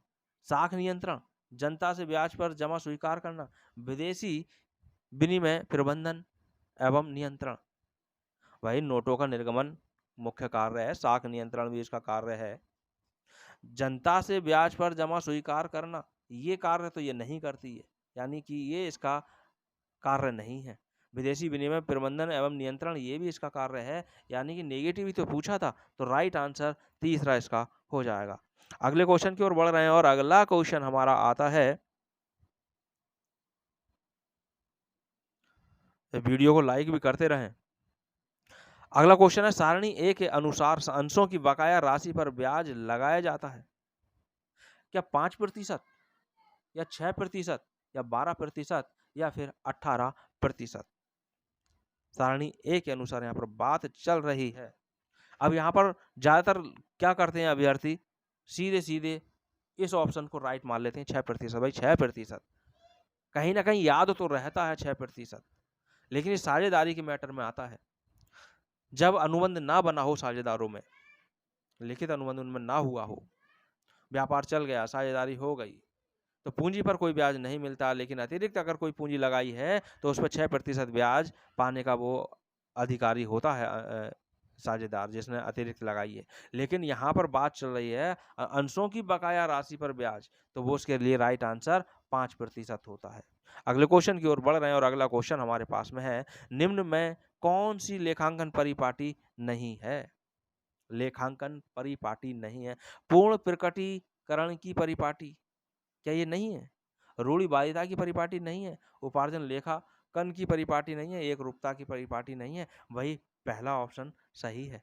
परिपाटी है, दूसरी भी परिपाटी है, चौथी भी परिपाटी है, नहीं है तो तीसरी नहीं है। भाई यही नहीं है तो इसे ही इसका राइट आंसर होगा, यही होगा उपार्जन लेखांकन की परिपाटी। ये एक लेखांकन की परिपाटी नहीं है। अगले क्वेश्चन की ओर बढ़ रहे हैं और अगला क्वेश्चन हमारा कह रहा है,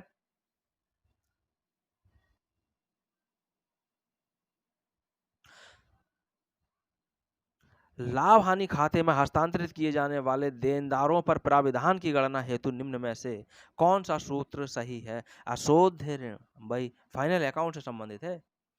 अशोध्य ऋण प्लस नया प्राविधान माइनस पुराना प्राविधान।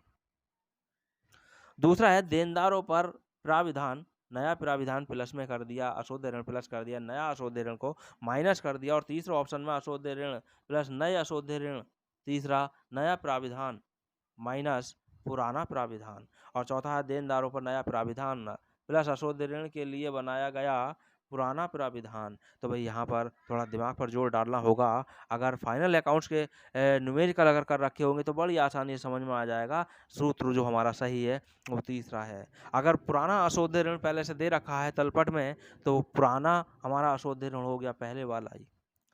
नया अशोध्य ऋण के लिए कोई परसेंट दे दिया तो वो परसेंट हमारे पास में ही प्लस हो जाती है। इसमें से पुराना प्राविधान कुछ दे रखा है समायोजन में, वो लेस कर दिया, प्लस कर दिया जाएगा। तो इस तरह से इन तीनों चीजों को प्लस कर दिया जाएगा और इसमें से जो नया जो सॉरी हाँ पुराना वाला जो दे रखा था, जो यहाँ पुराना दे रखा था उसको लेस कर दिया जाएगा। ये इसके लिए सूत्र है।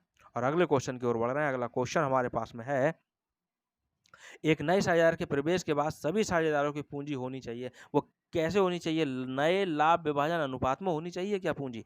पुराने लाभ विभाजन अनुपात में रहनी चाहिए क्या पूंजी? या फिर सभी की पूंजी समान अनुपात में रहनी चाहिए? या फिर परस्पर सहमति के अनुपात में होनी चाहिए? मैंने पिछली वीडियो में भी बताया था कि जो ऑप्शन है और ऑप्शनों को चारों को पढ़ लेना चाहिए, तभी हमें किसी निष्कर्ष पर पहुंचना चाहिए। तो यहाँ पर जो राइट आंसर होगा वो राइट आंसर होगा परस्पर सहमति के अनुपात में।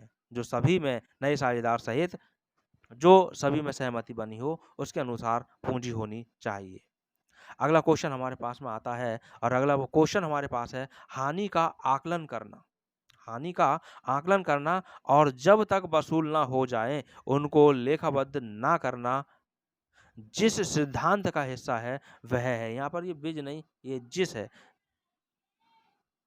जिस सिद्धांत का हिस्सा है वो कौन सा है?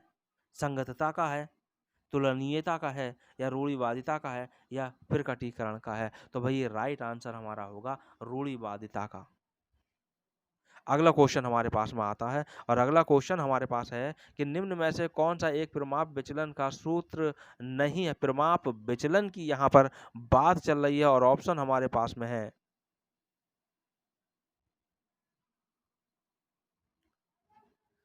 आप देख सकते हैं 4 हमारे पास में ऑप्शन है और इसकी एक पहचान ये भी है कि ये यहाँ पर देख लें बिल्कुल अलग हो रहा है, तो राइट आंसर यही है, यही नहीं है, नेगेटिव पूछा था, तो यही इसका राइट आंसर है। अगले क्वेश्चन की ओर बढ़ रहे हैं और अगला क्वेश्चन हमारे पास में है, निम्न में से किस में विपरीत प्रविष्टियां होती हैं? विपरीत प्रविष्टियों की यहाँ पर बात चल रही है साधारण रोकड़ बही में, खुदरा रोकड़ बही में, या 3 खाने वाली रोकड़ बही, या सभी रोकड़ पुस्तकों में होती है क्या? तो भाई सही राइट आंसर तो आप तभी पता कर पाएंगे जब आपसे तीनों तरह की रोकड़ बही आती हो। 3-4 तरह की रोकड़ बहियां हैं, सब आती हो। साधारण रोकड़ बही, 2 खाने वाली रोकड़ बही, 3 खाने वाली और खुदरा रोकड़ बही भी आनी चाहिए। सब आती हैं तो आप बता सकते हैं कि हाँ भाई राइट आंसर जो है वो 3 खाने वाली रोकड़ बही है। इसी में विपरीत प्रविष्टियां होती हैं। विपरीत प्रविष्टियां कब होती हैं? जैसे एक आध मैं उदाहरण बता देता हूँ। जब बैंक में नगद रुपया बैंक में जमा किया जाए व्यापारी के द्वारा, तब उसका लेखा डेबिट पक्ष में भी होगा, क्रेडिट पक्ष में भी होगा। दूसरा उदाहरण और बता रहा हूँ, जब व्यापार के लिए या कार्यालय के लिए बैंक से रुपए निकाले जाते हैं, तब भी उसका लेखा दोनों ही पक्षों में किया जाता है। यही विपरीत लेखा है और 3 खाने वाली रोकड़ बही में इसे किया जाता है। अगला क्वेश्चन हमारे पास में है, किसी कंपनी में आंतरिक अंकेक्षक की नियुक्ति की जाती है। आंतरिक अंकेक्षक की नियुक्ति की जाती है, क्या वो अंशधारियों द्वारा की जाती है? यही मालिक उसके कहलाते हैं।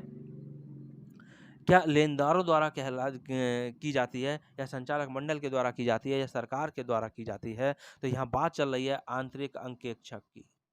वही आंतरिक अंकेक्षक की जो नियुक्ति की जाती है वो संचालक मंडल के द्वारा की जाती है। कभी-कभी इसमें ऑप्शन में 1-2 बार संचालक मंडल ना दे करके प्रबंधन द्वारा यहाँ पर दिया गया था। प्रबंधन दे दिया गया। संचालक मंडल नहीं था, तब यहाँ पर राइट आंसर प्रबंधन हो जाता, लेकिन जब संचालक मंडल दे रखा है तो संचालक मंडल राइट करेंगे, और प्रबंधन दे रखा है तो प्रबंधन को हम राइट करेंगे। और ऐसा केवल होगा नहीं कि इसको भी दे दिया जाए और इसे भी दे दिया जाए, दोनों में से कोई एक ही दिया जाएगा। तो जो इन दोनों में से एक मिल जाएगा वही राइट आंसर होगा। फिलहाल इसमें राइट आंसर तीसरा ऑप्शन होगा। अगला क्वेश्चन हमारे पास में है और क्वेश्चन है कि प्रबंधक की, ये प्रबंधक नहीं प्रबंधन होना चाहिए, प्रबंधन की निम्न परिभाषा किसके द्वारा दी गई है? यह है, प्रबंध यह जानने की कला है कि क्या करना है तथा उसे करने का सर्वोत्तम एवं सुलभ तरीका क्या है। तो यहाँ पर ऑप्शन में दे रखा है F.W. Taylor, Henry Fayol, E.F.L. Brech, Oliver Sheldon. वही राइट आंसर जो यहाँ पर होगा वो राइट आंसर होगा F.W. Taylor. F.W. Taylor, Frederick Winslow Taylor पूरा नाम इनका है।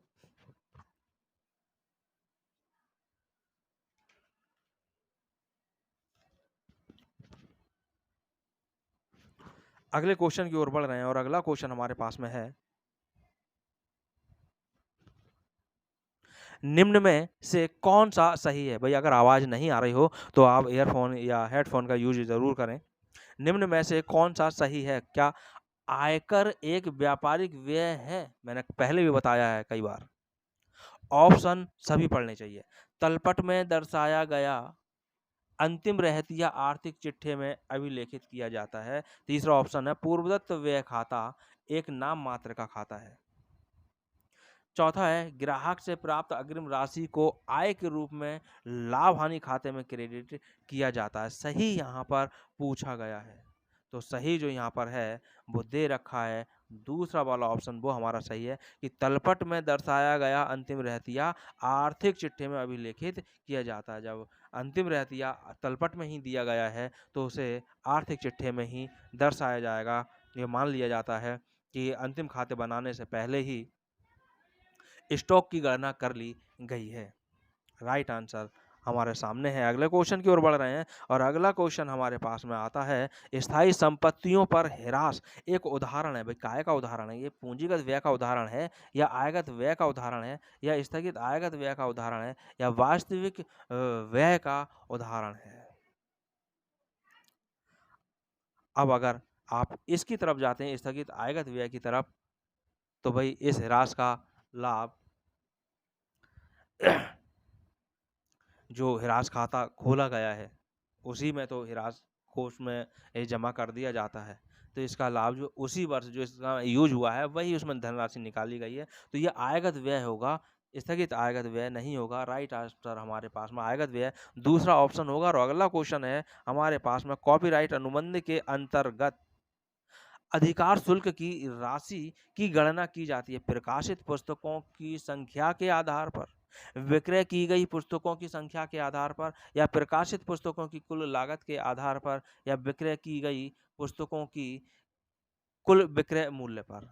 तो भाई यहाँ पर संख्या पे ज़्यादातर लगा देते हैं कि प्रकाशित पुस्तकों की संख्या के आधार पर अधिकार शुल्क की गणना की जाएगी, जो कि गलत हो जाता है। राइट आंसर है कुल विक्रय कितना हुआ है, यानी चौथा ऑप्शन हमारे पास राइट हो जाएगा।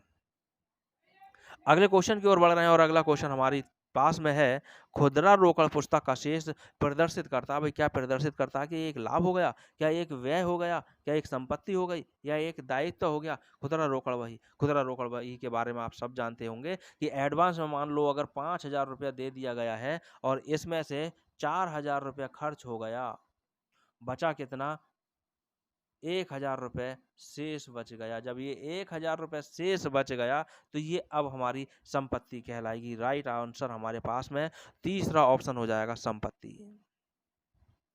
अगला क्वेश्चन हमारे पास है, विज्ञापन का मूल उद्देश्य है। विज्ञापन का मूल उद्देश्य क्या है? क्या जानकारी देना नहीं है? हाँ बिल्कुल है जानकारी देना। क्या समझाना नहीं है? बिल्कुल है। याद दिलाना नहीं है? बिल्कुल है। यार ये जब ये भी है और ये भी है और ये भी है तो सीधी सी बात है, इसी को लगा दो। ये हमारे पास ऑप्शन हो जाएगा चौथा, उपरोक्त सभी, यानी विज्ञापन के सभी उद्देश्य है। अगले क्वेश्चन की ओर बढ़ रहे हैं और अगला क्वेश्चन हमारे पास में आता है,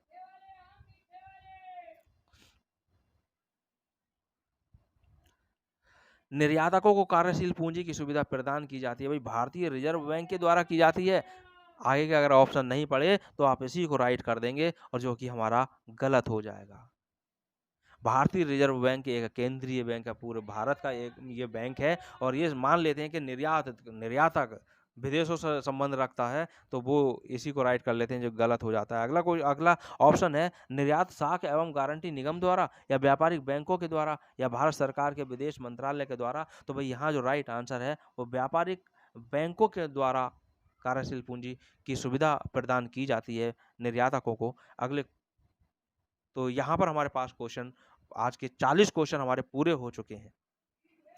आज के 40 क्वेश्चन हमारे पास में ये पूरे हो चुके हैं, और 45 क्वेश्चन मैंने पिछली वीडियो में करा दिए। ये हमारे पास में 85 क्वेश्चन हमारे पास कंप्लीट हो गए, और बाकी फिर मिलेंगे शेष क्वेश्चनों के साथ अगली वीडियो में। तो वीडियो देखने के लिए बहुत बहुत धन्यवाद। बने रहिए चैनल के साथ में, बहुत कुछ आपको यहाँ पे मिलेगा, बहुत कुछ क्वेश्चनों में मिलेगा। और प्ले लिस्ट में जाकर के पिछली वीडियो में आप जाकर के देख सकते हैं। इसमें प्रैक्टिस सेट भी आपको लगभग 50 प्रैक्टिस सेट भी आपको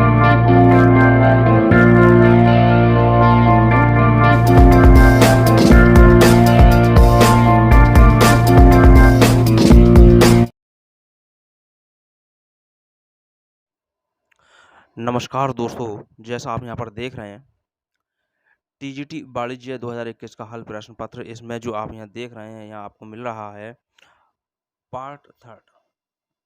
और पार्ट थर्ड में ही मैं यहाँ पर 40 इम्पोर्टेंट क्वेश्चन क्या, टीजीटी कॉमर्स के ही ये 40 क्वेश्चन जो रह गए हैं, क्योंकि पिछली वीडियो में मैं 45 और 40 यानी 85 क्वेश्चन की वीडियो में आपको दे चुका हूँ। उसके शेष क्वेश्चन जो है वो यहाँ पर मैं आपको दे रहा हूँ इस वीडियो में।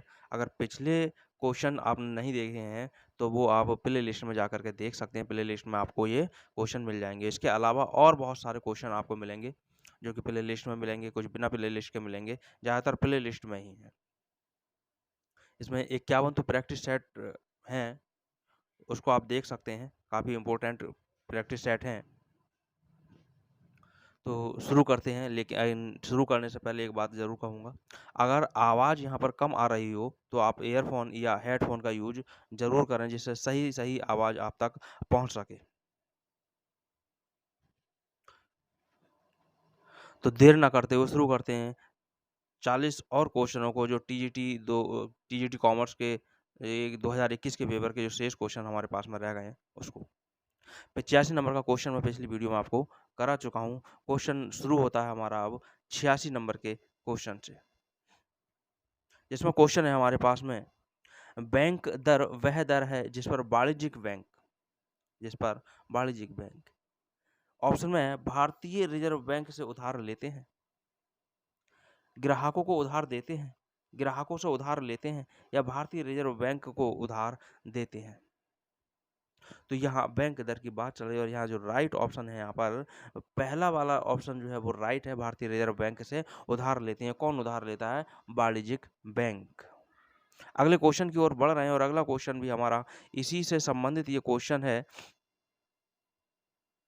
86-87 नंबर का ये क्वेश्चन हमारे पास में आ गया है और क्वेश्चन है, कंपनी अधिनियम 2013 के प्रावधानों के अनुसार अंशों के आवेदन के लिए न्यूनतम आवेदन राशि है अंशों के अंकित मूल्य का। भाई 5%, बिल्कुल राइट आंसर है। लेकिन ये जो राइट आंसर है भारतीय कंपनी अधिनियम 1956 के अनुसार है, लेकिन भाई यहाँ पर पूछा गया है कंपनी अधिनियम 2013 के अनुसार, तो ये राइट आंसर हमारा अब यहाँ गलत हो जाता है। दूसरा ऑप्शन हमारे पास क्या 10% हो सकता है, क्या 20% हो सकता है, क्या 25% हो सकता है? तो भाई यहाँ पर भारतीय कंपनी अधिनियम 2013 है वो ये कहती है कि ये 10% है, ये 10% है। अगला क्वेश्चन हमारे पास में आता है, तो फिशर के अनुसार जो यहाँ पर राइट आंसर होगा वो आंसर है, क्या पहला हो सकता है, क्या दूसरा हो सकता है, तीसरा हो सकता है, चौथा हो सकता है? तो राइट आंसर जो है फिशर के अनुसार आप ये पीटी वाला लेंगे और यही राइट आंसर होगा हमारे पास में। पीटी बराबर MB प्लस M1 और V1।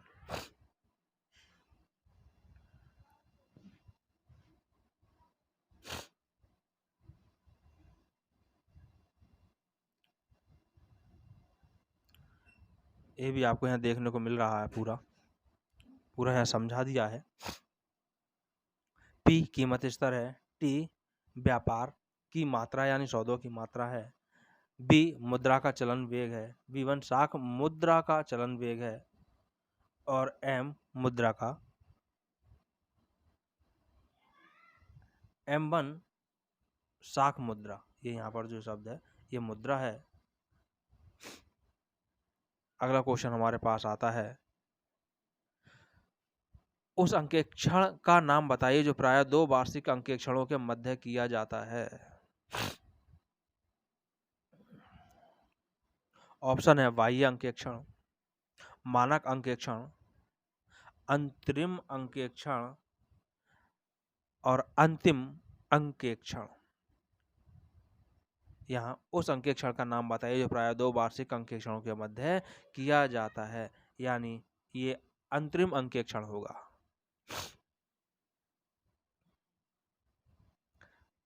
अगला क्वेश्चन हमारे पास है,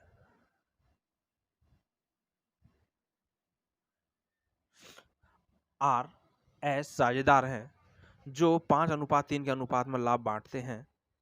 T नए साझेदार के रूप में शामिल होता है जिसको कि R अपने हिस्से का 1/4 यानी R अपने हिस्से से 1/4 और S अपने हिस्से से 2/5 भाग देता है। अब RS और T का नया जो लाभ हानि अनुपात होगा वो क्या होगा, तो मैं आपको यहाँ पर बता दूं, ये क्वेश्चन बड़ा क्वेश्चन है, जो मेरी मोबाइल की स्क्रीन है इस पर ये सॉल्व नहीं हो पाएगा। मैं अलग से न्यूमेरिकल पे तो अलग से ही वीडियो बनाऊंगा। आपने पिछली बार भी देखे होंगे, उसमें काफ़ी सारी वीडियो पड़ी हुई हैं न्यूमेरिकल की, और बनाएंगे। फिलहाल जो इसका राइट आंसर होगा वो दूसरा ऑप्शन होगा। फिर भी मैं आपको इसका सॉल्यूशन दिखा देता हूँ। सॉल्यूशन जो है इसका है,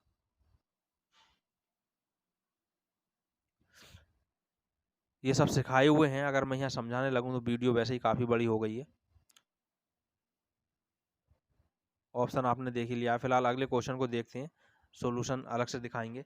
वह प्रक्रिया जिसके अंतर्गत किसी संगठन के कर्मचारियों के मध्य कार्य का विभाजन उचित एवं विवेकपूर्ण ढंग से किया जाता है कहलाती है। क्या कहलाती है? क्या आंतरिक अंकेक्षण हो सकता है ये? क्या आंतरिक रोकथाम हो सकती है? क्या आंतरिक मूल्यांकन या आंतरिक प्रबंधन हो सकता है ये? तो भाई इसका राइट आंसर जो हमारे पास में होगा, ये आंतरिक मूल्यांकन किसी हालत में नहीं होगा। ये गलती हो जाती है, यहाँ जो राइट आंसर होगा आंतरिक रोकथाम होगा। अगला क्वेश्चन है, किसने कहा मुद्रा में वे सभी वस्तुएं सम्मिलित हैं जिन्हें समाज में सर्वग्राह्यता प्राप्त है?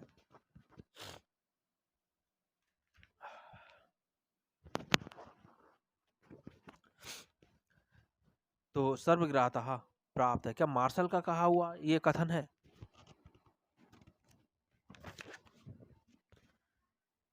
क्या ये कीन्स का हो सकता है?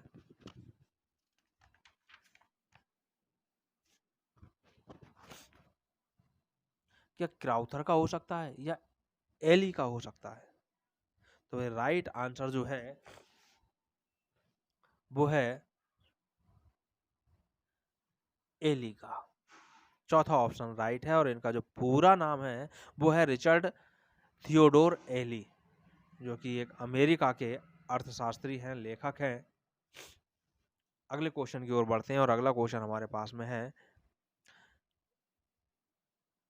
वे प्रतिष्ठान जो पूर्ण रूप से केंद्र अथवा राज्य सरकार द्वारा स्वामित्व प्रतिबंधित और नियंत्रित होते हैं जाने जाते हैं, क्या सरकारी कंपनी के रूप में जाने जाते हैं? पहला ऑप्शन कंफ्यूज करने को ही दिया गया है। यहाँ डायरेक्ट लोग सरकारी कंपनी के रूप में इसको टिक कर देंगे, जो जो कि गलत हो जाएगा। अगला ऑप्शन है सार्वजनिक उपक्रमों के रूप में, संयुक्त स्कंद कंपनी के रूप में, या निजी उपक्रमों के रूप में। तो राइट आंसर जो इसका होगा वो होगा सार्वजनिक उपक्रमों के रूप में, पहला वाला नहीं होगा। अगला क्वेश्चन हमारे पास होगा, पुरानी मशीन की खरीद पर की गई मरम्मत मरम्मत खाते में डेबिट की गई है, यह त्रुटि होगी। भाई पुरानी मशीन खरीदी गई है, मरम्मत कराई गई है, तो क्षतिपूरक होगी, क्या चूक की होगी, क्या कृत्य की होगी, या सैद्धांतिक होगी? तो भाई सीधी बात है, ये सैद्धांतिक अशुद्धि है, मरम्मत खाते में नहीं जाएगा। अगला क्वेश्चन हमारे पास होगा, और अगला क्वेश्चन जो हमारे पास है,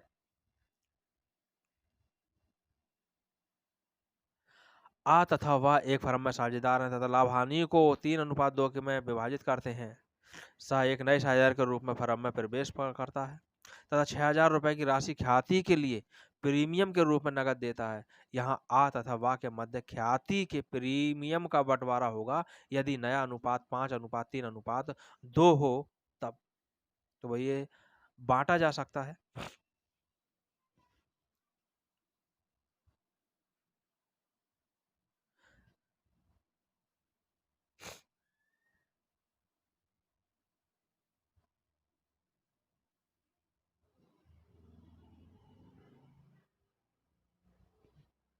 तो नया अनुपात जो आप यहाँ देख रहे हैं वो 5:3:2 है,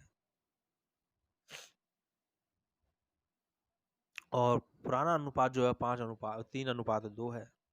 सॉल्यूशन का है ये भी सॉल्यूशन का है। इसका जो राइट आंसर होगा वो राइट आंसर 2,400 और 3,600 रुपये होगा। क्यों होगा, कैसे होगा? वो देखें, ए और बी एक फर्म में साझेदार हैं, ये 3:2 में विभाजित करते हैं। सा को इन्होंने एक नए साझेदार के रूप में फर्म में प्रवेश करा दिया है, जो 6,000 रुपए की राशि ख्याति के लिए प्रीमियम के रूप में नगद देता है। यहाँ आ तथा वा के मध्य ख्याति के प्रीमियम का बंटवारा होगा यदि नया अनुपात ये है। तो भाई नया अनुपात तो ये हो गया। अब इन दोनों का जो आ और वा है, पहले हम नया अनुपात निकालते, लेकिन यहाँ तो दे रखा है, तो नए अनुपात में से पुराने अनुपात को घटा देंगे और उसी में बंटवारा कर देंगे। तो उसके अनुपात से जो बंटवारा निकल के आएगा वो 2,400 और 3,600 रुपये निकल कर आएगा। अगला क्वेश्चन हमारे पास में है, और जो क्वेश्चन है, निम्न में से कौन सा लेन देन का एक मूल्य साक्ष्य है? कौन सा लेन देन का एक मूल्य साक्ष्य है? क्या जर्नल प्रविष्टि है, क्या रोकड़ पुस्तक है, या प्रमाणक है, या पासबुक है? साक्ष्य की बात कर रहा है, प्रमाण की बात कर रहा है, तो प्रमाणक ही होंगे। तो भाई तीसरा राइट आंसर इसका हो जाएगा। अगला क्वेश्चन हमारे पास है, यदि किसी वस्तु की मांग, शब्द यहाँ पर है, ये मांग बेलोजदार है, तो उसकी कीमत में वृद्धि होने से उस वस्तु के उपभोक्ता का कुल व्यय होगा, क्या होगा? बढ़ता हुआ, या घटता हुआ, या स्थिर रहेगा, या फिर शून्य रहेगा? तो इसका जो राइट आंसर होगा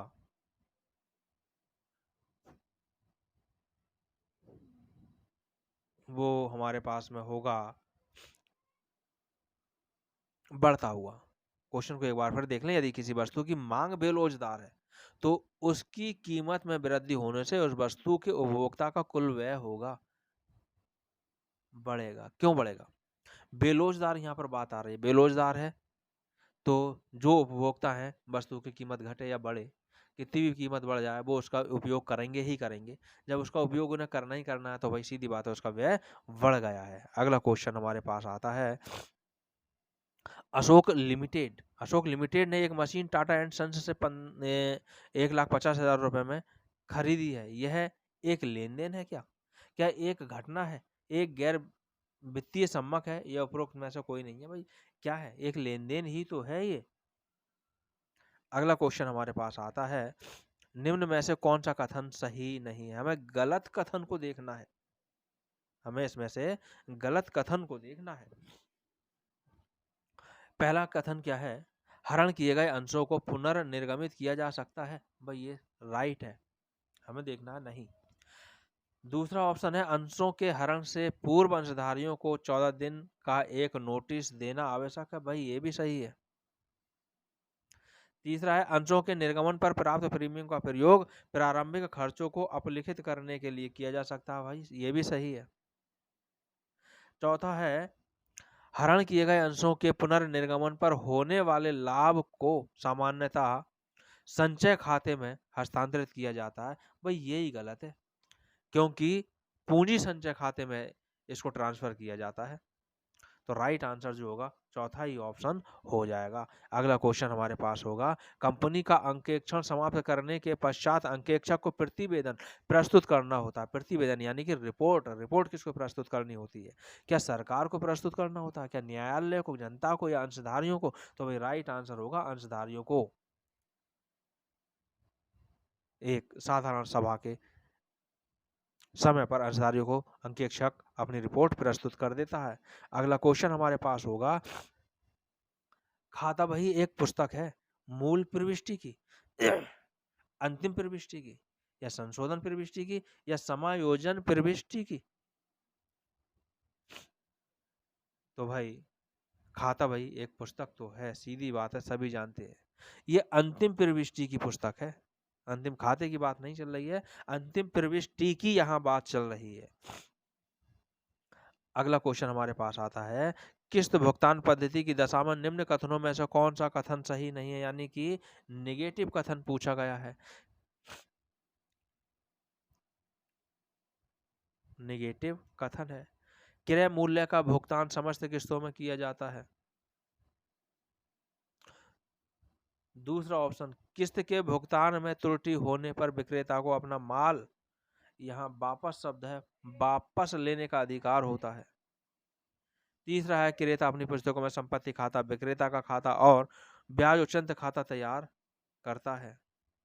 चौथा है सुपुर्द की प्राप्त करने के बाद क्रेता को कभी भी संपत्ति को बेचने का अधिकार होता है। यहाँ नेगेटिव पूछा है, ये हमारा सही है, ये भी सही है, और ये भी सही है। या किस्त भुगतान पद्धति की बात चल रही है। तो यहाँ जो गलत है वो दूसरा ऑप्शन यहाँ पर गलत है। किस्त के भुगतान में त्रुटि होने पर विक्रेता को अपना माल वापस लेने का अधिकार नहीं होता, ये बाद प्रस्तुत कर सकता है। तो राइट आंसर यही होगा। अगला क्वेश्चन है अर्थशास्त्र में वितरण से तात्पर्य है श्रम बंटवारा, उत्पत्ति के साधनों के मध्य आय का बंटवारा, अर्थव्यवस्था के तीनों क्षेत्रों में के मध्य पूंजी का बंटवारा, उपभोक्ताओं के मध्य वस्तुओं का वितरण। इसका राइट आंसर है उत्पत्ति के साधनों के मध्य आय का बंटवारा। अगला क्वेश्चन हमारे पास है प्रबंधन का सार है। प्रबंधन का सार है क्या है? नियोजन है, या संगठन है, या समन्वय है, या फिर नियंत्रण है? तो राइट आंसर जो है वो है समन्वय। सभी में समन्वय जब बना रहेगा तो प्रबंधन व्यवस्था उचित है। अगला क्वेश्चन है हमारे पास, एक अधिकारी अपने उत्पादन को उस बिंदु पर उत्पन्न करके और बेचकर अपने लाभ को अधिकतम करता है जहां उत्पादन का या की सीमांत आगम सीमांत लागत से अधिक होता है, या सीमांत लागत और सीमांत आगम दोनों बराबर होते हैं, या सीमांत लागत सीमांत आगम से अधिक होती है, या सीमांत आगम और सीमांत।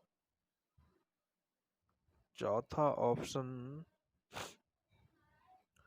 ये औसत यहाँ पर शब्द होगा, औसत आगम, और शब्द गलत टाइप हो गया, औसत आगम से अधिक होता है।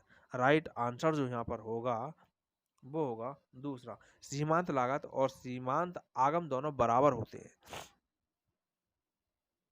अगला क्वेश्चन हमारे पास में है और वो क्वेश्चन है, निम्न में से कौन सा समन्वय का एक तत्व नहीं है? समन्वय, क्वेश्चन को देखें,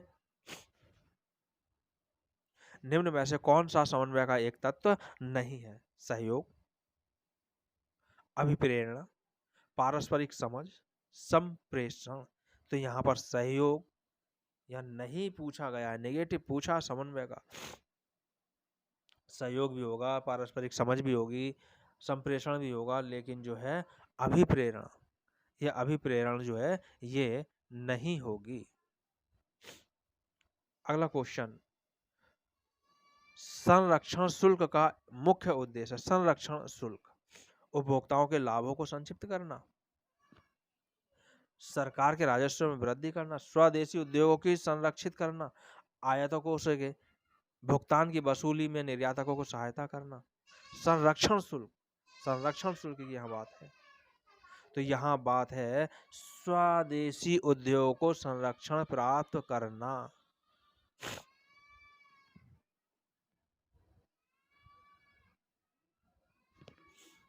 तो राइट आंसर यही है कि स्वदेशी जो उद्योग हैं उसको संरक्षण प्राप्त हो सके। इसके लिए विदेशी वस्तुओं पर जो लगाया जाना वाला शुल्क होता है, टैक्स होता है, शुल्क होता है, उसकी बात यहाँ चल रही है, उसको बढ़ा दिया जाता है। तो स्वदेशी उद्योग को बचाने के लिए ऐसा किया जाता है। अगला क्वेश्चन हमारे पास में है, उपपट्टे की दशा में पट्टेदाता द्वारा अर्जित अधिकार शुल्क, यहाँ पर शब्द है अधिकार शुल्क, क्रेडिट किया जाता है उपपट्टा खाते में, लाभ हानि खाते में, या लघु कार्य राशि खाते में, या प्राप्य अधिकार शुल्क खाते में। राइट आंसर हमारे पास है प्राप्य अधिकार शुल्क खाते में, रॉयल्टी वाले चैप्टर से। अगला क्वेश्चन हमारे पास है, साख नियंत्रण की परिणात्मक तकनीकों में निम्न तकनीकों को सम्मिलित नहीं किया जाता है। भाई किसको? खुले बाजार की कार्यवाही, परिवर्तनशील नकद कोष अनुपात, साख की सीमा का निर्धारण, या बैंक दर नीति।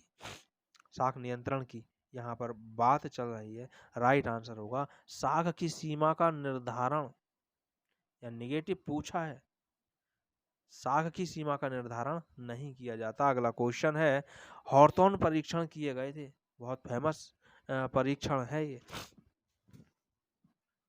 तो क्या जॉर्ज एल्टन मियो के द्वारा, कीथ डेविस द्वारा, या मैकग्रेगर द्वारा, एफ.डब्ल्यू. टेलर द्वारा? कभी कभी ऐसा भी हुआ है, एक बार पेपर में आया था जॉर्ज एल्टन मियो वाला जो है, इसमें एल्टन मियो से ही संबंधित नाम सारे दे दिए गए थे, लेकिन इसका जो सही राइट आंसर है जॉर्ज एल्टन मियो है। अगला क्वेश्चन हमारे पास में है, पूर्ण प्रतियोगिता के अंतर्गत एक फर्म असामान्य लाभ अर्जित कर सकती है। पूर्ण तो प्रतियोगिता हो, असामान्य लाभ, क्या वो अल्पकाल में, दीर्घकाल में, या कभी नहीं, या सदैव? लॉकडाउन से सभी लोग गुजर चुके हैं, देखा था सबने, कुछ कंपनियों असामान्य लाभ कमाया था, वो दीर्घकाल नहीं अल्पकाल था, तो इसका राइट आंसर अल्पकाल होगा। देखा होगा तंबाकू, गुटखा, गगन वगैरह जैसी चीजें बहुत ही हाईएस्ट रेट पर बेचे गए थे, वो अल्पकाल का ही लाभ था। अगला क्वेश्चन है, साझेदारी संलेख में वर्णित प्रावधानों को क्रियान्वित करने के लिए फर्म द्वारा बनाया जाता है। फर्म द्वारा क्या बनाया जाता है भाई? लाभ हानि समायोजन खाता बनाया जाता है क्या? लाभ हानि विनियोजन खाता बनाया जाता है क्या? पुनर्मूल्यांकन खाता बनाया जाता है या लाभ हानि खाता बनाया जाता है? फिर देख लें, साझेदारी संलेख में वर्णित प्रावधानों को क्रियान्वित करने के लिए फर्म द्वारा बनाया जाता है। वही राइट आंसर है, लाभ हानि विनियोजन खाता बनाया जाता है। अगला क्वेश्चन हमारे पास में होगा,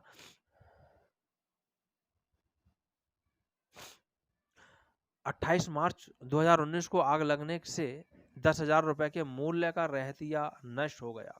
बीमा कंपनी ने पूरा दावा स्वीकार कर लिया। 31 मार्च 2019 को अंतिम खाते बनाते समय उसे दिखाया जाएगा। भाई काय में दिखाया जाएगा? क्या व्यापार केवल व्यापारिक खाते में, केवल लाभ हानि खाते में, या फिर व्यापारिक एवं लाभ हानि खाता दोनों में, या फिर व्यापारिक खाते एवं आर्थिक चिट्ठे दोनों में? यहाँ राइट आंसर जो होगा, ऐसी स्थिति में व्यापार खाते में और आर्थिक चिट्ठा दोनों में दिखाया जाता है। यहाँ नष्ट हुए माल की बात चल रही है। बीमा कंपनी ने पूरा दावा स्वीकार कर लिया। 31 मार्च 2019 को अंतिम खाते बनाते समय उसे दिखाया जाएगा। तो भाई व्यापारिक खाता एवं आर्थिक चिट्ठे में इसको दोनों जगह दिखाया जाएगा।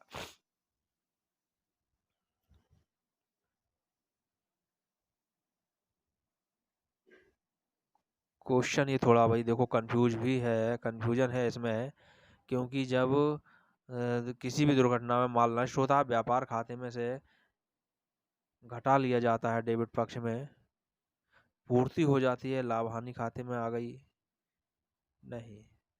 ठीक है, चौथा ही ऑप्शन राइट होगा। अगला क्वेश्चन, किराया क्रय पद्धति के अंतर्गत क्रेता व विक्रेता के मध्य संबंध होता है, देनदार व लेनदार का होता है, बंधक रखने व बंधक रखवाने वाले का होता है, निक्षेपी एवं निक्षेपक ग्रहीता का होता है, या ऋणदाता या फिर ऋणी का होता है। बात चल रही है किराया क्रय पद्धति की। तो भाई राइट आंसर यहाँ पर होगा निक्षेपी एवं निक्षेप ग्रहीता का। अगला क्वेश्चन हमारे पास होगा, एक साझेदारी फर्म में एक साझेदार मिस्टर एक्स प्रत्येक माह के अंत में 2,000 रुपये आहरित करते हैं। ब्याज दर 5% है। वर्ष के अंत में ब्याज की राशि होगी। यहाँ आपको देखना होगा, एक्स प्रत्येक माह के अंत में, जब प्रत्येक माह के अंत में है तो फिर 5.5 माह के बराबर ब्याज लगाया जाएगा। वो आप निकाल लेंगे, उसी से आपको पता लग जाएगा। फिलहाल इसका मैं आपको आंसर बता देता हूँ। इसका रुपये जो आएगा वो 550 आएगा। फिर भी सॉल्व करके देख लेना है क्या है। 2000 की हिसाब से आप 5% का और 5.5 माह का हिसाब इस पे देखेंगे। अगला क्वेश्चन हमारे पास आता, अंकेक्षण अनिवार्य है। वही अंकेक्षण अनिवार्य है तो है, लेकिन किसके लिए? क्या न्यासों के लिए, संयुक्त स्कंद कंपनियों के लिए, एकल स्वामित्व वाली कंपनियों के लिए, इकाइयों के लिए, साझेदारी फर्म के लिए? भाई इसके लिए ऐच्छिक है, इसके लिए भी नहीं है, न्यासों के लिए भी नहीं है, तो केवल और केवल संयुक्त स्कंद वाली कंपनियों के लिए, यानी ऑप्शन 2। अगला क्वेश्चन है, परिवर्तनशील अनुपातों के नियम में यह मान लिया जाता है कि जब सीमांत लागत घटती है तो कुल उत्पादन घटेगा। ऑप्शन 1। दूसरा ऑप्शन है, जब सीमांत उत्पादन गिरता है तो उपयोगिता अधिकतम होती है। और तीसरा ऑप्शन है, उत्पत्ति के कुछ साधन स्थिर होते हैं। और चौथा ऑप्शन है, जब सीमांत उत्पादन गिरता है तो कुल उत्पादन अधिकतम होता है। यहाँ ये जो शब्द है उत्पादन शब्द है। तो राइट आंसर जो इसका है वो हमारे पास, उत्पत्ति के कुछ साधन स्थिर होते हैं। और अगला क्वेश्चन हमारे पास होगा, ग्रेशम का नियम स्पष्ट करता है क्या? क्या नई मुद्रा पुरानी मुद्रा को चलन से बाहर कर देती है, या अच्छी मुद्रा बुरी मुद्रा को चलन से बाहर कर देती है, या बुरी मुद्रा अच्छी मुद्रा को चलन से बाहर कर देती है, या पत्र मुद्रा धातु मुद्रा को चलन से बाहर कर देती है? भाई राइट आंसर इसका है बुरी मुद्रा। अच्छी मुद्रा को चलन से बाहर कर देती है। ये इसका राइट आंसर है। ग्रेशम का यही नियम है। ग्रेशम ने यही बात कही थी, एलिजाबेथ को उन्होंने समझाई थी कि बुरी मुद्रा अच्छी मुद्रा को चलन से बाहर कर देती है। अगला क्वेश्चन हमारे पास है भाई, सॉल्यूशन का क्वेश्चन है जिसको ऐसा नहीं किया जा सकता, बताया जा सकता। फिर भी देख लें आप, यहाँ पर क्लास दे रखा है और एफ फ्रीक्वेंसी दे रखी है 10 से 25, 25 से 40, 40 से 55, 55 से 70, 70 से 85 और फ्रीक्वेंसी 6, 20, 14। यहाँ पर क्वेश्चन मार्क है और 3, ये क्वेश्चन मार्क ही पूछेगा। यदि उपरोक्त श्रेणी का बहुलक जो है 48.6 है तो अज्ञात आवृत्ति होगी। अज्ञात आवृत्ति होगी, वो क्या होगी? फिलहाल राइट आंसर जो इसका होगा वो तीसरा होगा, 26। क्वेश्चन सॉल्यूशन का है। अगला क्वेश्चन सॉल्यूशन का हो नहीं पाएगा स्क्रीन पर। इस पर अगला क्वेश्चन है, खाता बही एक ऐसी लेखा पुस्तिका है जिसमें केवल वास्तविक खाते खोले जाते हैं। पहला ऑप्शन। दूसरा है केवल वास्तविक एवं व्यक्तिगत खाते खोले जाते हैं। तीसरा है सभी वास्तविक व्यक्तिगत एवं नाम मात्र के खाते खोले जाते हैं। और चौथा केवल व्यापार एवं लाभ हानि खाता खोला जाता है। तो भाई राइट आंसर है सभी खाते खोले जाते हैं, चाहे वो वास्तविक हो, चाहे व्यक्तिगत हो, चाहे नाम मात्र के हो। अगला क्वेश्चन हमारे पास है, कोई मद तब सार्थक मानी जाती है जब यह वास्तविक लेखा से संबंधित हो।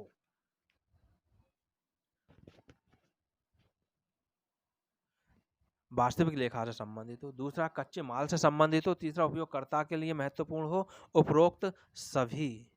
तो राइट आंसर है उपयोगकर्ता से के लिए महत्वपूर्ण हो। कोई मद तब सार्थक मानी जाती है उपयोगकर्ता के वो लिए महत्वपूर्ण हो जाए।